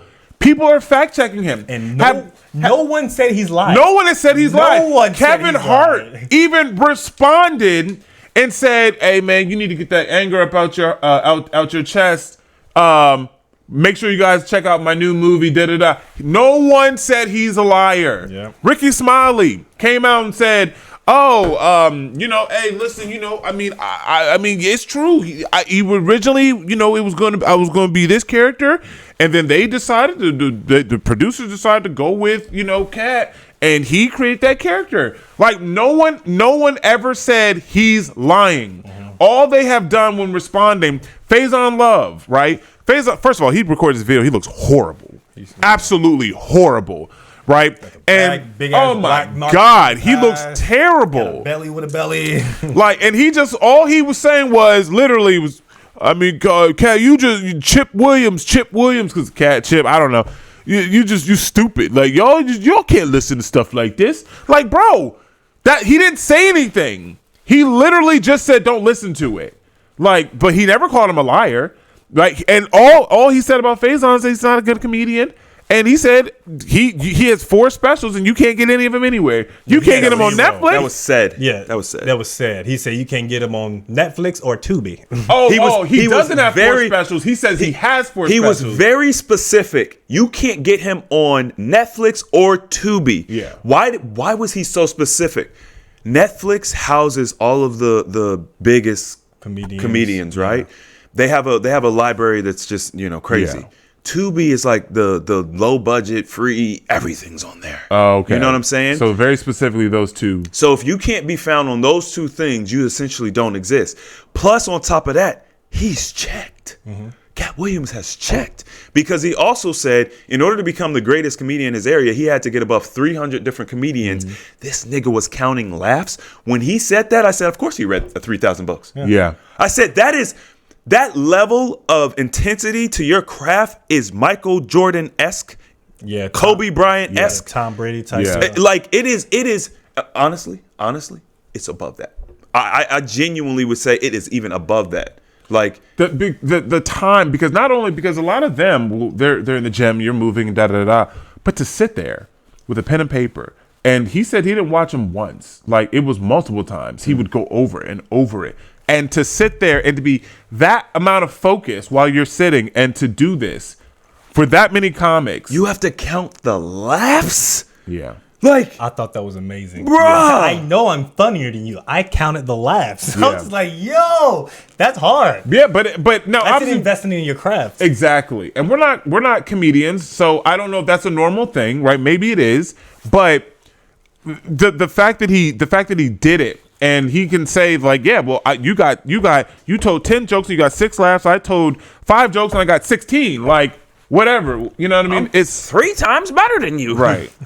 I thought it was amazing how he, when he was mentioning like the kings of comedy, when he gave Bernie Mac his props. Yeah. Because a lot of times I did hear how people were trying to shun or shit on Bernie Mac, but he was funny, like legit funny. And you can't, if you're legit funny, there's nothing that you can do about it. Because I remember when I was a kid, we went to go see the Kings of Comedy as a child. Well, I went to go see it as a child. The movie? Yeah, in theaters. Oh wow. And I think it was me, my mom, my brother. And we saw the movie, and that Cedric Entertainer joke, I didn't know Katt Williams originally Me neither. did that. Because that was actually one of my favorite parts of the his set. It is. Yep. It is. Yeah. That was actually one of my favorite parts. I was just like going to the space shuttle, Yeah. doing that shit. I think that it has. I think a lot of people didn't know because you think about it, there was no internet at that point. Like it was not what it is today, and no one would know, right? And then funny thing is that on top of that joke, there's another joke he stole, and it was from someone stitched it.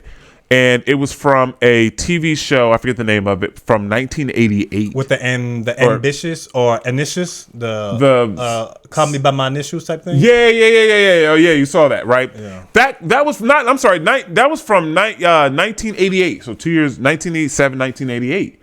And somebody was just like in the comments. Somebody was like, yeah, he stole that joke, or he changed it. It's not that big of a deal. And someone was like, well, no, you don't understand. Like in 1986 or 88, like if you take a joke and you perform it later, like you're not going to know that people are going to like know that you took that joke because the internet wasn't a thing at that point, right? It was around, but it wasn't what it is today. Yeah. We had the internet, but it wasn't what it is today. So yeah, he number one, when he took the joke, he didn't think that anyone would ever know because there was no such thing as the internet. Yeah. And then when the internet was around, he performed it. He never would have thought we'd be streaming and we'd be, you know what I mean? All your stuff would be on the internet. And then 2024, you can stitch it together. Mm-hmm. So he's like, here's 2 instances where they've caught him, and it's been 3 days. And already they found 2 times where he's stolen jokes verbatim. And how look, can you say Katt's a liar? And look, and that's the reason Katt's on the show. It's not about him stealing a joke. He gave him a pass on stealing a joke. He said for a decade. 10 years, yeah. Like, it's about the fact that you, like, bro, why are you up here lying? Yeah. Like, just be a man about it. Does it make, like, are you gonna lose money over it? Like, hey, look, it happened. It was a great joke. I was on a you could have told an amazing story of how you were on this grand stage. It was your first time. You were nervous, whatever. You were doing everything that you could to just make this thing work. It was a time in your life where you didn't have that much money. You had this going on. You could have made us believe that you did this for a valid reason. Yeah. And just giving Katt, listen, Katt gave me a pass on that thing, man, too. And I appreciate that. And this would have never happened. Well, he probably still would be on the show, but Katt? He wouldn't have been talking about punching him in his walrus stomach. Yeah. He wouldn't have gone in on Cedric like that. Right. But Steve Harvey still would have got it. Ricky Smiley would have got it. That's Steve Harvey. Like, when I was younger, everyone always looked at Steve Harvey's hairline. Yeah. Oh my and was just God. like, yo, his hairline is dope. Oh Bro. my God. Back then, I didn't know anything about men having fake hair or anything like that. Me neither. Or like spray painting or whatever the hell it was. I thought it was legit hairline back then. Katt said it was a He unit. said he had a man unit. Bro, that was the first time I heard that. Me too. You too? the Me man, too. yeah. Oh my God. I mean, when he said it, I said, that makes sense. That makes sense, right? Because how the fuck is this thing so perfect? No one. I mean, and Steve talked about his barber. Yep. When he was like, yeah, I was paying my barber $1,000 a cut. I was getting a cut once a week or whatever it was. I'm like, well, his barber was so nice. Like, bro, no one knew that was fake. Even like Manny Fresh put it in a song back in the day. Oh, of course. Song called "Oh Yeah," check it out. It's just like keep the Steve Harvey line in. Yeah. Oh yeah. Yeah. You know what I mean, I was just like, everyone thought that hairline was legit. You know what I mean? But that's how he became known. His smile, his lips, his hairline. The thing about it is, I have always first of all, I've never thought Steve Harvey was funny. Yeah, Me neither. Same here. Me I was neither. like, bro, he's boring. He's He's boring to me. He has funny moments. Yeah, everyone has those moments. Right, if you're he's a comedian. situational funny. He's situational But funny. Go ahead. He's not a great stand-up comedian, right? Right. Apparently DL is good. I don't know. I've never really listened to never him. seen him. I don't. He has a lot of crowd work. Okay. revolves I the don't crowd. actually like DL, so I don't really watch his comedy. But said once again, not that funny. Of course, Bernie was funny, right? But I've always felt some kind of way about Steve Harvey because, like, when he put out "Think Like a Man," I'm just like, bro, something's up with this dude. Like, so just me being a human being going through this world and seeing what Steve's done, he's just a businessman. Yeah. He will do whatever it is, whatever he needs to do to get that bag. So then now I'm like, okay, I could definitely see that Katt Williams is telling the truth about this because I've always felt some kind of way about Steve anyway, and stuff don't line up. You're teaching women how to get men, and you've been divorced 3 times. Like, it doesn't. The math's not math. daughter. Yeah. Yeah. Oh my God. Yeah. And you proud of that. Right. Like, yeah. So the one thing that I was like, this is the part I'm confused about. I'm still like, what's up with the Ludacris thing? Yeah. Like, the Ludacris thing, I don't get it. Well, what are you confused about? I mean, he was like, yeah, I Well, don't get it. Like, I don't understand. That's what I was confused because he said he did 10 million for 200 million, 10 movies, and it adds 20 up. movies. Yeah, 20 10 movies, movies, 10 20 million. Yeah. Which would be 200 200 million million. or so. But I didn't understand because Ludacris responded in a rap. which Instantly, too. by the way. that's the problem. But they didn't deny or shut.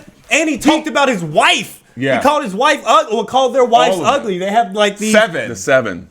Very specific. Very and I saw pictures where someone put all the pictures and I said, yeah. It's like, yo. Very specific. So it's not that I think he's lying about it. I just don't get it. Yeah, Like, that part I was actually I think questioning that- a little I bit think too. that he was just saying this way I took it. He was just airing dirty laundry. He's just talking about how people have offered him things and he said no and others say yes. He's just showing how I'm just different. Right? Like when he talked about I don't know who else he talked. Everybody in Hollywood. He was just like, listen, Harvey Weinstein offered to suck my dick in front of my people. I told him no. Then I found out there was 3 other black doctors on there. What did you do to get here? Like, you know what I'm saying? I think that it was part of it. He was just piling stuff up. Like he was venting. yeah. So, you know, and he said, well, you know, one of us had to cut our hair, and you couldn't do the beard thing. And when he cut his hair, I was like, Luda, why did you do that?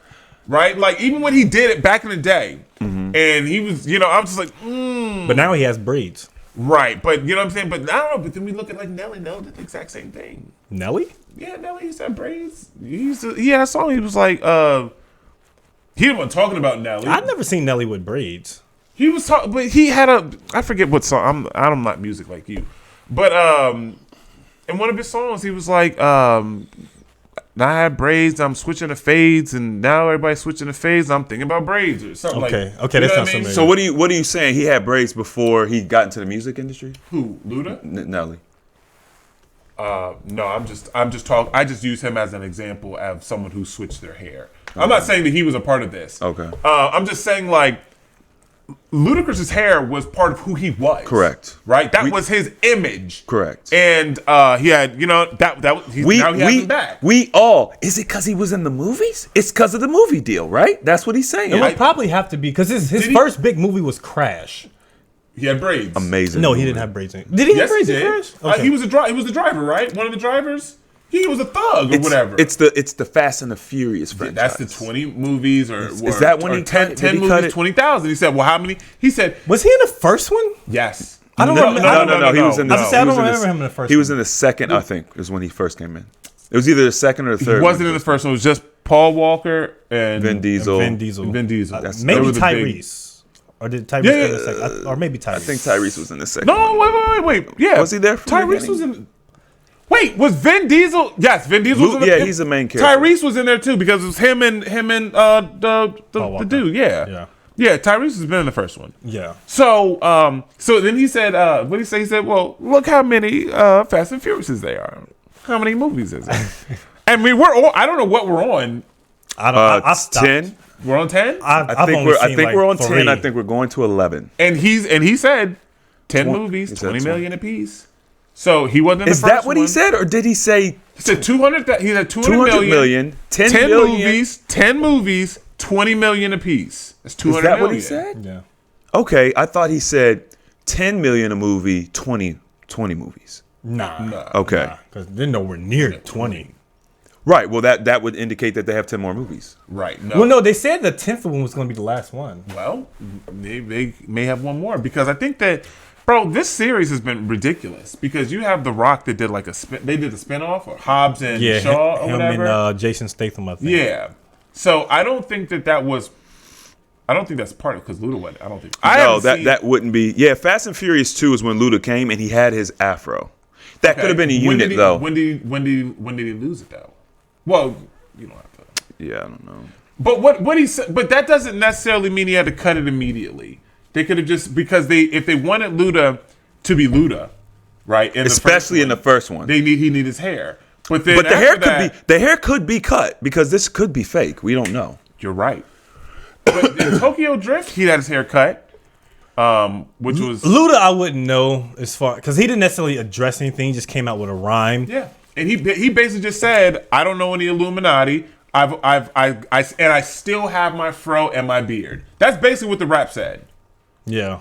Which is like, well, that's now, but Katt's talking about then. Yeah. And maybe in your contract it said, well, for these 5 years you need to have a cut. It doesn't mean forever. But of course, like there's going to be like when you're in Hollywood, there's going to be some shady stuff that you need to do if you want to get ahead, and if you go against that, they shun your career. For sure. And like even Dave Chappelle spoke about this when he was on Oprah talking about they're so adamant about getting you to wear a dress. Why they want to keep getting these men to wear a dress, emasculating them. Yeah. And they kept pushing for the dress.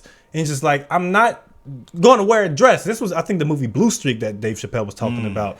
He was like, why? Like the director said, I have this amazing idea. So we're going to put you in a dress and da-da-da-da. He was just laughing about it. And he was just like, I'm not wearing no damn dress. You know what I mean? And then he trying to pressure him, get him back to wear the dress. He's like, I'm not wearing no damn dress, And he went back, got a director or a producer to come in and try to talk him into wearing a dress.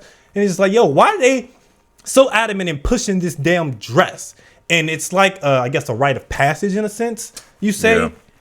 And like they show all the actors and things of that nature who are wearing dresses and all of them. I was just like, yeah. a lot of people are getting emasculated and being, having. I didn't see Denzel on that list.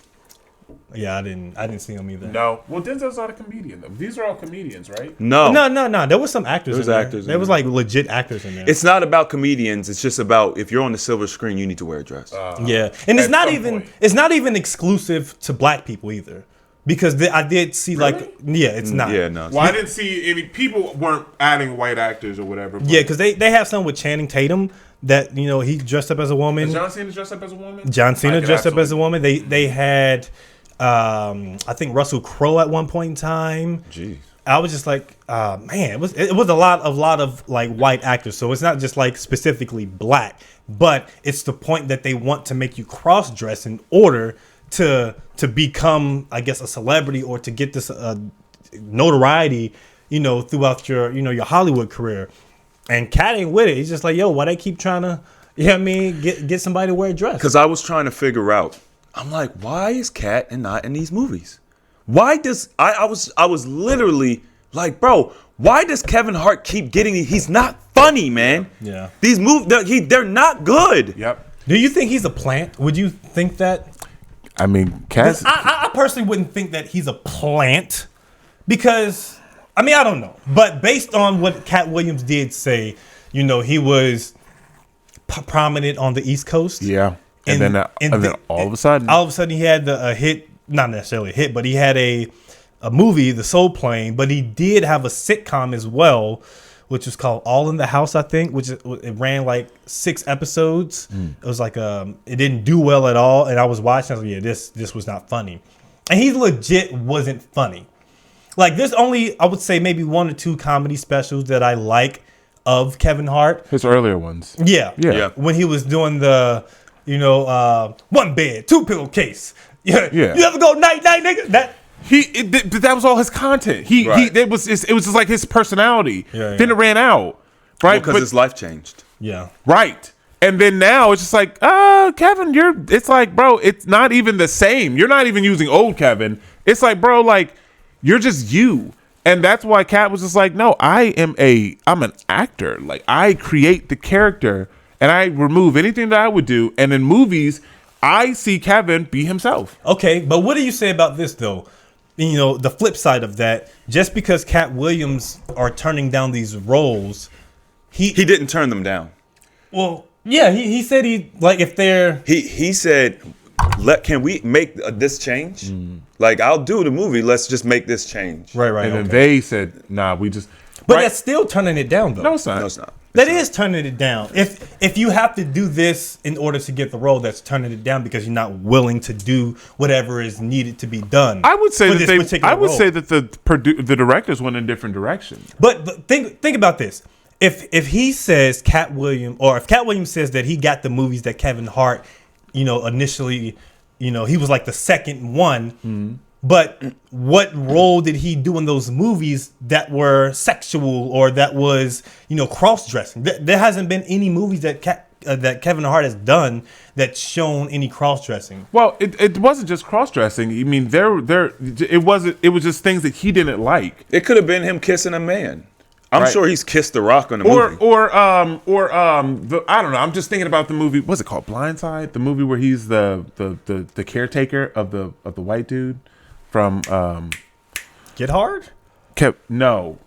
He's the caretaker of the guy Bryan Cranston I don't know what the fuck that is. from Breaking Bad. Where Okay, I know you're the talking guy. about. He's like a billionaire or something. He's in a wheelchair. Okay. Yada yada yada. Right, things like that. Where he's like he's a nurse. He's a nanny. You know what I mean? Like maybe Kevin or Katt does like, well, A feminine role. yeah, it's like he's a nanny. And he takes him to the club and I just little things like that. He was like, well, look, can we change a couple of these things? Like why does he have to be such a feminine nanny? Why can't he be more yada yada yada? And they're like, well, no, I don't, so we seeing it, it's like, well, that's the movie. But Katt's like, well, no, I don't like this. Or the way it was written, maybe they just stole something from Katt and said, well, we'll change it a little bit and we'll just give it to Kevin. But the fact that he literally said there's 5 movies that have come and been sitting on my desk, and then I've asked to change them, and they said no. And then now I see Kevin in them. And they went to Katt first. It's the receipts, man. It's the receipts. And he said, I have receipts for all this stuff. He doesn't talk about what he doesn't know. He doesn't speculate. He's a very well-researched individual. He looks at detail. It's like he can tell you how many movies came and he passed and Kevin had. Like, when you talk like that, it's like, you know what he knows what he's talking about. Yeah. Did y'all see a lot of people, at least online, I guess, bashing Katt? Or trying to, like, be the black cat in a sense, where they're trying to go against what he's saying and trying to find loopholes. And because I've seen someone on my timeline talking about, he goes on his Shannon Sharp's podcast talking about how he doesn't promote anything, but now he the prices for his concerts or his shows has gone up. Of course it's gone up. Why wouldn't it? Well, like, of course it's gone up because he's gained notoriety, but not just that, the supply and demand, which may not have anything to do with him. Right. What show did he promote? That's what Not I'm a saying. thing. Like, he didn't go on What there and say, book? "Hey, check out my thing." But the person who was talking about was basically saying, like, you don't need to necessarily say that you're having a comedy show, but if you look at some of the ticket prices, you're getting all this notoriety. That's promotion for what you're doing in general. Bro, he's got 12 comedy specials and he's never promoted a one. 19. So 19. So now all of a sudden, this is the one, this is the big one? Like, bro, that's just stupid. Yeah. Well, I've had somebody do that to me, so I know exactly what that is. There's no validity to that. They're just trying to find something. But yet Kevin, when he responded, he promoted his new movie coming out. That's the difference. Now, if Katt said, because Shannon even prompted it to even almost try to pull that out of him, like, hey, if you want to plug yourself, here's where you want to do it, right? Now, he didn't say that, but he crafted it very well. And Katt was like, I don't do that. I don't need to go out and, tell anybody that I got this coming out, I got that coming out. I'm not. He said, I'm not here because I have anything going on. I'm saying I'm here because I want to be here. Like, he literally said that. He never said I'm on tour. I never said nothing. So, and he is on tour. He's always on tour. But he's always on tour. So, which is funny because I bought the tickets way before this came out. Which is why Shannon was trying to get him on since 2022. Yeah, 2022. Yeah. 2022. Oh, that's why the whole thing in the beginning was like, why are you here? I don't know. Why are you here? Like, that's okay. So overall, I enjoyed the.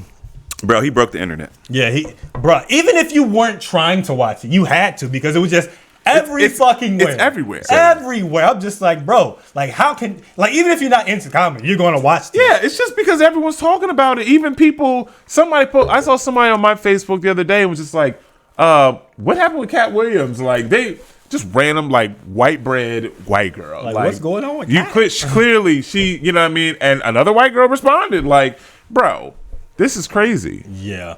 There's a few points that we can just necessarily rush through, but just talk about briefly, because I know we've been going for a while, which I don't mind. But there was apparently 10 feet aliens in Miami. Did y'all hear about that? No, there was it was a mall. They're saying it's like 10 feet aliens that were there. So there was an invasion. Apparently that has been debunked. Yeah, but people are saying no. They're saying the debunked is not the debunked. It's the falsality, which is like it was like kids fighting in the mall. That's what they're saying is the debunk. But then there's like people who create these videos that's saying, well, no, there were 10 feet aliens that were there. And I don't necessarily believe There was a lot of cops. but there was a lot of police there. I mean, the whole street was police. I mean, more police than I've ever seen in one place at one time. When they raided Mar-a-Lago, there was less police. Yeah. Like, there were so many cops. And they said that there was a side-by-side video of the original and then like an enhanced video or whatever. And it was just like, you can see multiple people. It basically said this is a group of people, not a 10-foot alien. But the guy was just like, listen, Ralph Smart, you guys know Diving Deep Waters? Okay. But he was just like, there's 8 billion cell phones in the world. No one got a video? I'm saying. Like, where's the fucking video? There's no street cameras. It's a mall. So we got this overhead view, this grainy video No one has a video. It's bull. It's 1000% bull. Yeah, I'm just like, bro, ain't no way. yeah. Not only are you going to get a video, because here's the thing, because what you could say, okay, they Men in Blacked them, right? They chewed and everybody forgot. Nigga, you're going to live stream that. Yeah. If you see, even forget the fact that it's an alien, you just see something weird going on, Yeah. you're going to live stream it instantly. That's what people do. So unless They I don't take know. away phones. Nah, I don't they'd know. have to EMP, No, but there's they no would've- EMP. Like it's just they would have had to cut the Wi-Fi beforehand. It doesn't sound right to me. Yeah, that's the same thing I was saying. It's like, ain't no way. Because, like, bro, if niggas saw an alien, think just what happened when we saw old girl on a plane that said she saw an alien. Her being on a video, I tell you right now. Like, that video went viral. We ain't seen shit about motherfuckers seeing an alien at all. I'm just like, okay. We have not once seen one video of an alien. yeah. And what does an alien look like? Us. What the fuck would it look like? Would it look like what they show us in the movies and things? Looks like Give us us. a description. What does it look like? You know? Like maybe it's seen a 10-foot nigga. Yeah, I mean, She's- maybe it was Wimby. She said that it. Oh wow, sorry. Wimbenyama. When he called her straight. Wow. Hey, I saw this. This is bad, but I saw this video of Tiny. She was at Oh yeah. T.I. Oh, T.I.'s wife? Okay. She was at the skating rink and she was skating, and somebody was like, "It's giving Wendy Williams," because she just doesn't look good. You know, Yeah, she's built fun. She's. yeah. Yeah, she's not that attractive. Maybe when she was younger. I think that she's stressed right now. You just see it on her. She's stressed, and she's overweight. She's had a lot of work done too. yeah, I and- think she got her like eyes done. Something- or died or something. something like that. Something God. is done with her. Something is wrong with her face. Yeah. Nigga, if I was T, I would definitely be cheating. Oh, nigga. Why? I mean, I'm why? sure he is. Yeah. I mean, What? Or whatever they have going on. At this point, like, bro, your kids are grown too. I mean, like, I would definitely be cheating. Bro, Ain't I'm way not- waking up in the morning. because to T.I. do- still looks good. Pause. Yeah. Yeah, I know it has to be one episode with it, but yeah. You know what I mean? Also, what is this thing with Stanley Cups? I know you posted some shit about it, but I don't know anything about it. I was just trying to catch the algorithm. Yeah, I do it. The motherfuckers is rushing in Target and grabbing cups because I think it was a Starbucks cup. Yeah. Because I know like collecting Starbucks mugs or cups, it's a thing. Because I like this one of though. my ex-girlfriends, like she would go to airports like, oh man, I need to get this mug or this coffee thing. But this was insane. This was Yeah. like Cabbage Patch Dolls. This was Black Friday type energy. I mean, people Yeah, camped they were out. camping We out. haven't seen They people camped out? camping out at Target They for the weren't release. camping out for Black Friday. Nope. But they camped out for the Starbucks Stanley Cup. Starbucks said one per household. You couldn't even buy multiple. One per household. Not even you and me went. Nope. One per household. We can only get one. Which people were salty because they didn't know that. But yeah, dude. What? Yeah. Nigga, what is so special about these cups? Nothing. Nigga, what they got in them? Nothing. I said, are these Yeti cups? No, Yeti actually does better at the job, at keeping the liquids cold, because you can. But here's Stanley.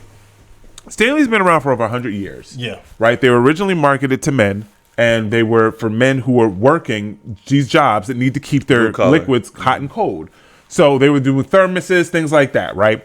So years later, whatever, women started picking it up because they were walking around with these water cups. They started getting popular.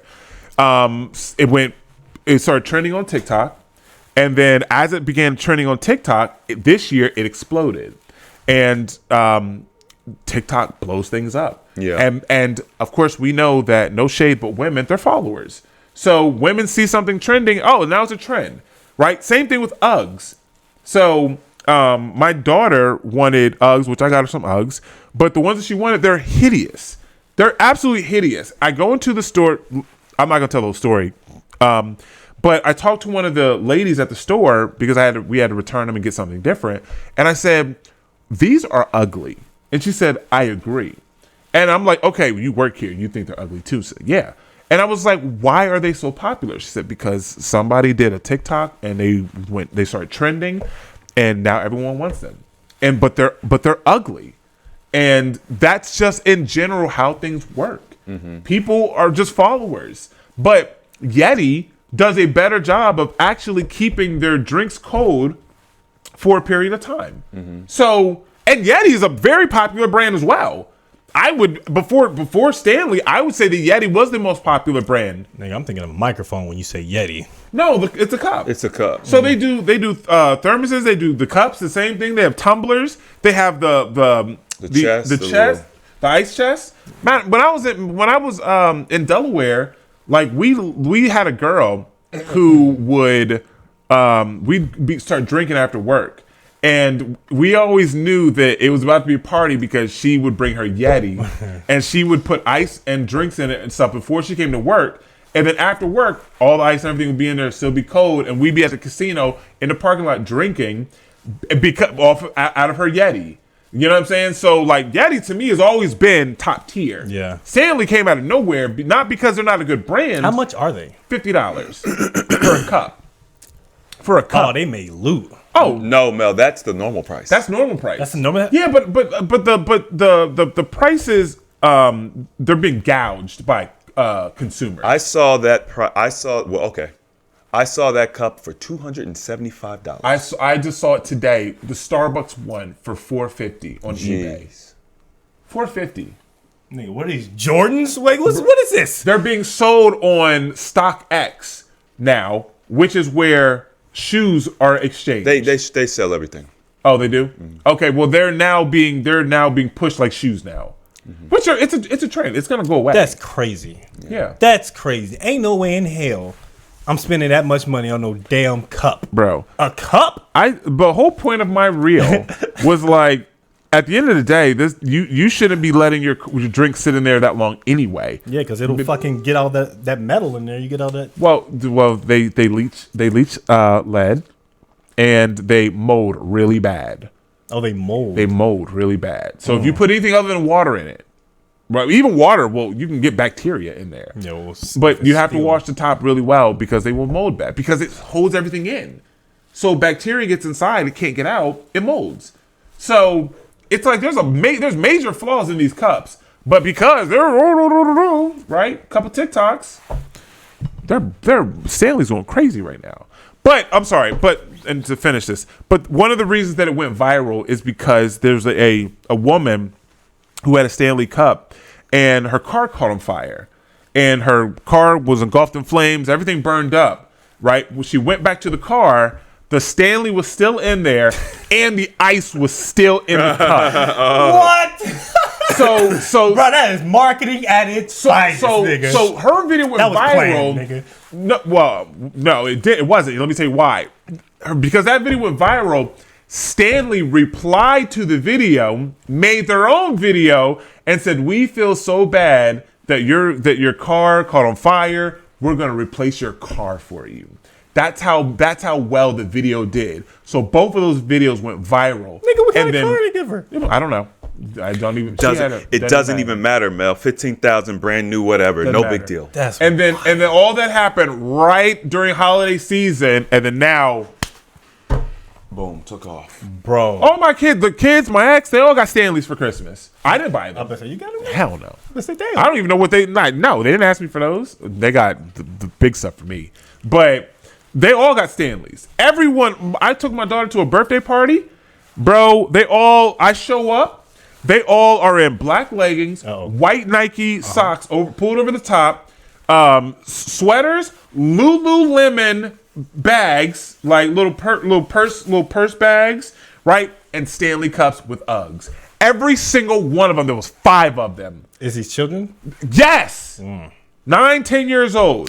Copy and paste. That's what they want. Literally, all wearing the same thing, different colors. Is it interesting to think that we are becoming the GTA characters? You know, like how in GTA, there's only so many characters, and then they just repeat. And You talking about the NPCs? yeah. And sometimes you'll see a cluster of the same character together, which really is not supposed to happen, but it happens, and Steven saw it. Interesting. Yeah, that's crazy. That's literally You what is saw my happening. daughter NPC? I mean, listen, Hey, man. Yeah, I guess she's you're a part of the Matrix. Yeah, that didn't help. Hey, it is what it But is. I didn't know. That's the point, Steve. Like No one she knows. just was asking me for these things, and I'm just like, certain things I said yes to. Like she wanted Lululemon leggings. They're $120. I said I'm not buying you $120 leggings that you're gonna grow out of in And they're half a year. toxic. Yeah, in the crotch The area. leggings are toxic, man. Yeah. Last thing we could talk about that Steven wants to talk about is the birthday thing, right? Oh, yeah. The okay. Did you see that? Did you send him the video too? Uh-huh. Okay. And it's, would you pay for your wife's friend's meal at a dinner for her birthday? So in this video, we know these people too, though. Right. They're all like C-list You celebrities. said, what did you, I read your message back to me, but you said they're all with who? They're with You got Jay Morrison's wife, David Shands, Donnie Wiggins. right, which is his co-host. Yeah. And then his wife, and then these are all prominent people Yeah, in, these people in Atlanta. they're like they Oh, have so money. that's why they're saying it's only $700. Just pay for it. Like, Well, yes, okay, right, but also, like, bro, I think it's scripted. Yeah, that's what I was saying. I was like, ain't no way think this. so too? Just no. If you didn't know, okay, let's say you didn't know who they were. if I didn't know who If they I didn't know who they were, then I'd probably be like, okay, these motherfuckers tripping. yeah. Like, ain't no way I'm paying for everyone there if it's not your birthday and you're not my woman. But maybe they don't have money like we think they do. Yes, they do. Okay. No, these people They are have wealthy. money. They're the Like the black entrepreneurs. bourgeoisie. You know Whatever. what I mean? Like, Like they have like a prominent following. Why wouldn't they go to somewhere? Well, $700. $700 isn't a lot of money. That's It what I'm was- saying. I was like, it's not it a was, lot. It was 1, 2, 3, 4, 5. The camera person 6. His wife 7, maybe. One of them said that I didn't even eat Yeah. So $700 each at a nice. That wasn't really that much. for a birthday dinner. But I'm so confused because I'm like, bro, David Shands. Now, granted, he wasn't the one recording it, Yeah. so it could have been legit. Cause I'm like, but why would they put that out there? It could have been whoever was recording it was just like trying to get some clout. I don't know. Or I was thinking like, okay, why would they record it at this particular moment as soon as he says, hey, I'm gonna get her and I'm gonna split the check. Like, why would they record it right there at that Well, particular maybe that's moment? just where that could have been potentially. It could have where been they a started sketch. You're like, hey, I'm gonna split the check. Okay, let's take it at face value. Okay, Let's take it at we'll face take it value. at face value for the. How? Well, I think that I know we all would agree that Yeah, we're all on the same page. Yeah, we're not paying for that. Nah. And did you go through any of the comments? Yeah. Okay. Some people are saying it's scripted, and then some people was agreeing like, nah. Yeah. Yeah. So I to me, honestly, the very first time I saw it, it made me sick to my stomach. like for real, legit. I like literally was like, I can't believe the audacity, the you know, like how those women were even responding. It just is, but the problem is there are women who think like that. Oh, way. for sure. Oh yeah, easily, bro. Right. There's times when I've been out with like my girlfriend or something, and then she has her friends with her. It was like they expect me to buy drinks for everyone. Like, I'm not buying fucking drinks for y'all. I'm buying drinks for me and my girlfriend, not y'all niggas. I don't know y'all niggas. That's crazy. Like what world? Like literally, like bro, my brain was frying, trying to wrap it around the thought that what world do you live in that makes you think that I would be paying for your dinner because we go out for someone's birthday? Yeah. Like I would pay for the birthday person. Yeah. But just because I created an event says, hey guys, we're going out for such and such's birthday. Like, well, literally, we've done this. Yep, We've done our I own literally group. think of like we do that like for Anthony or Chris when we go out and celebrate their birthday. Like, like if Mel says, hey guys, like we're going out for such and such's birthday, in what world do I think that Mel's paying for everybody? Like, it never even would have crossed my mind. And even as a woman, even if you are used to chivalry and you're used to da-da-da-da, but if you're going out and let's say that a man wasn't there, what would you do then? Right. But this is where they have those issues where we do see real videos of women fighting amongst each other because of the check. And they don't know how to split it. And it's just like, who's supposed to pay this? Like, it's so crazy to me to see that women were like, nah, he should pay the bill. He's the man. Is there a scenario in which you would pay for, I guess, your friend or your girlfriend's, your wife's? He just talked about it earlier. He took the family out for dinner and paid for everybody.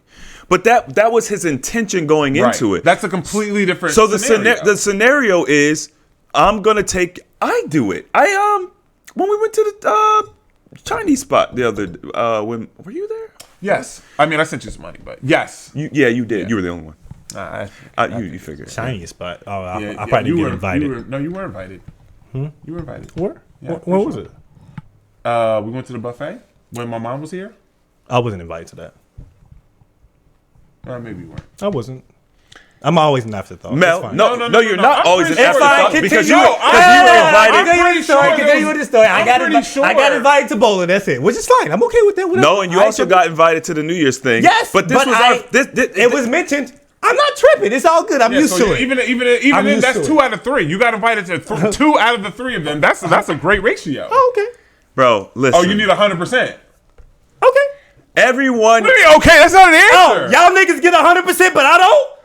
Mel, That's what you said? Hey, you got invited to almost everything, but y'all niggas got invited to everything. I'm pretty sure. Hey, I'm not tripping. It's all good. everyone Why your didn't voice get get so high? I'm not tripping. It's all good. everyone didn't get invited to. John wasn't even there. Okay. Everyone didn't get invited to everything. I'm fine. We were- I didn't know nothing about no buffet. That's all I'm saying. My mom- I like You to eat. probably wouldn't have come anyway. Chinese You probably buffet. wouldn't have come anyway. I can eat at a Chinese buffet. I don't know. That shit sound good. my I mean, that's all I'm mom, saying. my mom was here. We was at Shell's house, and I was. Niggas When did I be hit you sliding up? on me. Did y'all eat? Did I hit you up? Yeah, I hit you up. It was like, because me and my girl were coming over, and I was like, it just happened. Oh my God! You act you're like making we it planned this seem out, like- I haven't said anything. It's all good. You're making it seem like we That were I'm like always left out. Hey, on Thursday we all gonna get together, go to dinner. Don't tell Mel. Like, what was up? I'm not saying y'all planning not to invite me. It's just sometimes I don't get the invite. That's all I'm saying. Maybe it ain't a part of the plan, but it is what it is. I ain't tripping. You know what I mean? Oh my Lord. Hey, but shout out. It's all good. Y'all enjoyed yourselves, right? Was the food good? Y'all leave a tip? You know what I mean? I paid for everybody that day, so Oh. that wasn't, and I didn't go into it planning to pay for them. It was just one of them things. She just brought one check. Yeah, I think probably. they do that shit. They do it on purpose. I don't know, but when I was younger, I would see my uncle take the whole family out for dinner, and it was one of the things I always was like, I want to be able to do that one day. So I saw the opportunity. Then why is it always an issue when we go out? Remember last We go to expensive because that's a whole different. That's a whole different Nigga, thing. nigga, when we go out, y'all niggas be like, split the check. No, Like, because come on. Mel. because I can. Let me tell you, because we see each other as equals. We're equals. not necessarily subordinates. It doesn't matter. It No, matters. it absolutely it's a different matters. dynamic. But I have paid for meals. You can't say I've never paid for a meal. I can't say that, but I don't remember the last time you paid for my meal, nigga. It's not gonna happen often. I know, I'm We don't go out- Niggas, we don't go niggas out won't that get often. invited. You know what I mean? Oh That's my why I don't God. have it often. Wow. Nigga, I'll be sitting on the sidelines vicariously eating through you niggas. You know what I mean? Mel, Hope it was good. Chomp chomp, nigga. It's all good. I ain't tripping. Chop, nigga. You know what I mean? But the Chinese buffet food, go ahead, don't let me interrupt the story. Nah, I didn't. It was Chris's story. Yeah, man. Chris paid, right? And then we when we went out to dinner for New Year's, I mean, I paid, and it was my girl, and matter of fact, it wasn't just my girl and her family. My one of her sister's boyfriends was there. I paid for him too, right? So it was. Did you tell him pause? But hey, pause, my brother. I don't know you. Nah, man. I was getting to know them all. Trying to take them shopping later. Yeah, trying to take him shopping. Hey, you trying to meet me at the mall? It's Bro, going what? down. Why would we go there? Why Just would fucking around, man. Okay. It's Diddy. Diddy. That's crazy. He did mention Diddy too in that. He mentioned him a couple times. Yeah, he definitely. Oh yeah, he basically told us, yeah, this is true. That's why I heard it. This is all true. He said, well, sometimes you gotta tell Diddy no, because Diddy be wanting to party. But yeah, if it was my girl's birthday, and I said I'm having a party for my girl, we have reservations. I think depending on where we go, depending on what it is, if we're gonna go bowling, and I'm like, hey, my girl wants to go bowling, I'm going to get 2 lanes. I've paid for 10 people already, and I'm going to make sure that we have some food if you want anything additional, right? That's something like that. which could end up being $300-400 depending on how it goes. Yeah, for sure. Yeah. But in instances like that, if it was my girl and I invited y'all out for her birthday, I don't think that my intention would be to pay for you, but if it came up and it was an argument, I probably would just say I'll just do it, just to squash the argument or whatever. If that were to come up, but no, this is not my girl's birthday. She's a friend of all of us. Yeah, there was even one girl that was there, was just like, nigga, you came with her. I didn't even know you was coming. Right, like. I'm here just like y'all are here. And his wife backed him up too. And I don't know if it was a skit or not, but I like that. Yeah, I was thinking the same thing. But even though in the beginning though she came real soft, like at first I mean, she was taking care of the child. She had a that's child true. in her hand. But I do like the fact that she backed him up, and I was like, "Thank you, God." She said, "Nigga, when y'all get a husband, y'all can have him pay and then for she it." was or like, something. "Excuse me, I I'm do have a married. husband. Well, then why am I paying for your meal?" Right. Go on, like, bro. Nah, I think there was a level of entitlement just because I'm a woman. You're the only man here. You Like, need to be paying for this. Like, So what? excuse Every me? time there's a man with you, And I think they said something along the lines of, "You always pay." Yeah, because when they go out with their business people, the circle, the CEOs or whatever, they do this. It was actually what I mentioned to you all. Oh, because they're talking about whose card are we using? Yeah, Yeah. they basically do like say if we all go to dinner or whatever, we just pick a credit card and like it'll be a random thing. They'll have the waitress or the waiter pick the credit card and that'll be one that get charged. Yeah. That's and it'll pay for everyone. That's what they would do. Which might also be why this was a thing, because there was an expectation, because he set an expectation that he does pay for meals. However, if you're always getting free meals, shut up and pay for your own bill. Yeah. If or you pick it up. if he decides today I don't want to do that, then out of respect for all those times he did pay for you, you should be like, okay, bet. You know what? As a matter of fact, you don't even worry about it. I got you and the rest of the table. Yeah. But woman logic. Hey, that's a level of entitlement that men can never girl have. logic. Yeah, I mean. All right, beautiful people. We gave you a long one today. Gave it to you long. Gave it to you long and lovely. And hard. Yeah, I mean, but hey, we appreciate y'all rocking out with us. Make sure y'all subscribe to the channel and the Patreon. Got some of the behind the scenes footages out there. And do not get on those 737 Boeing Max planes. Uh-oh. Because apparently them bitches is still acting up. What you mean? Like there was a plane, a 737 Boeing, where the window or the wall window with that area all just Ripped off? and they had to turn the plane around and land. What? Did anybody die? No, that doesn't sound like anyone. Luckily, there was no one sitting in that seat. Oh, dang. Like just imagine you're on that plane and you chill on the window and that shit just like no one was sitting there. And they say that the people who were supposed to sit there, they missed their flight. Wow. Yeah. And so like you see the footage and like all the masks fall down and I'm just like, yo. But the thing, like these are the newer planes. They're not like the older these are models. new ones. Yeah. They're not like the 757. See, bro, they're making them cheaper. They're making them trying to save cheaper. money. Yeah, but that's why just check your flights. Like because they tell you what type of plane you're getting on, But you don't know the year though, right? the 737 Max. They tell The you 737 Max. Yeah. it's like The the new one. iPhone Pro Max. Okay, Watch gotcha. out for the Max. They Yeah. be blowing up the when the Galaxy phones was Bro, blowing I up. was on a plane when I was and this is on the Alaskan Air. I was on a plane and I went to the bathroom and I like turned around at the door and there was a cigarette thing in there, like ashtray. And I'm like, how old does this plane have to be? It has to be super old to have that. For this to have an ashtray. Yeah. Like, that's crazy. I took a picture of it. that's So I'm just crazy. like, how old is this plane? Of course it was Spirit. You know what I mean? it was Spirit. but the old it's almost like they're- this plane been going.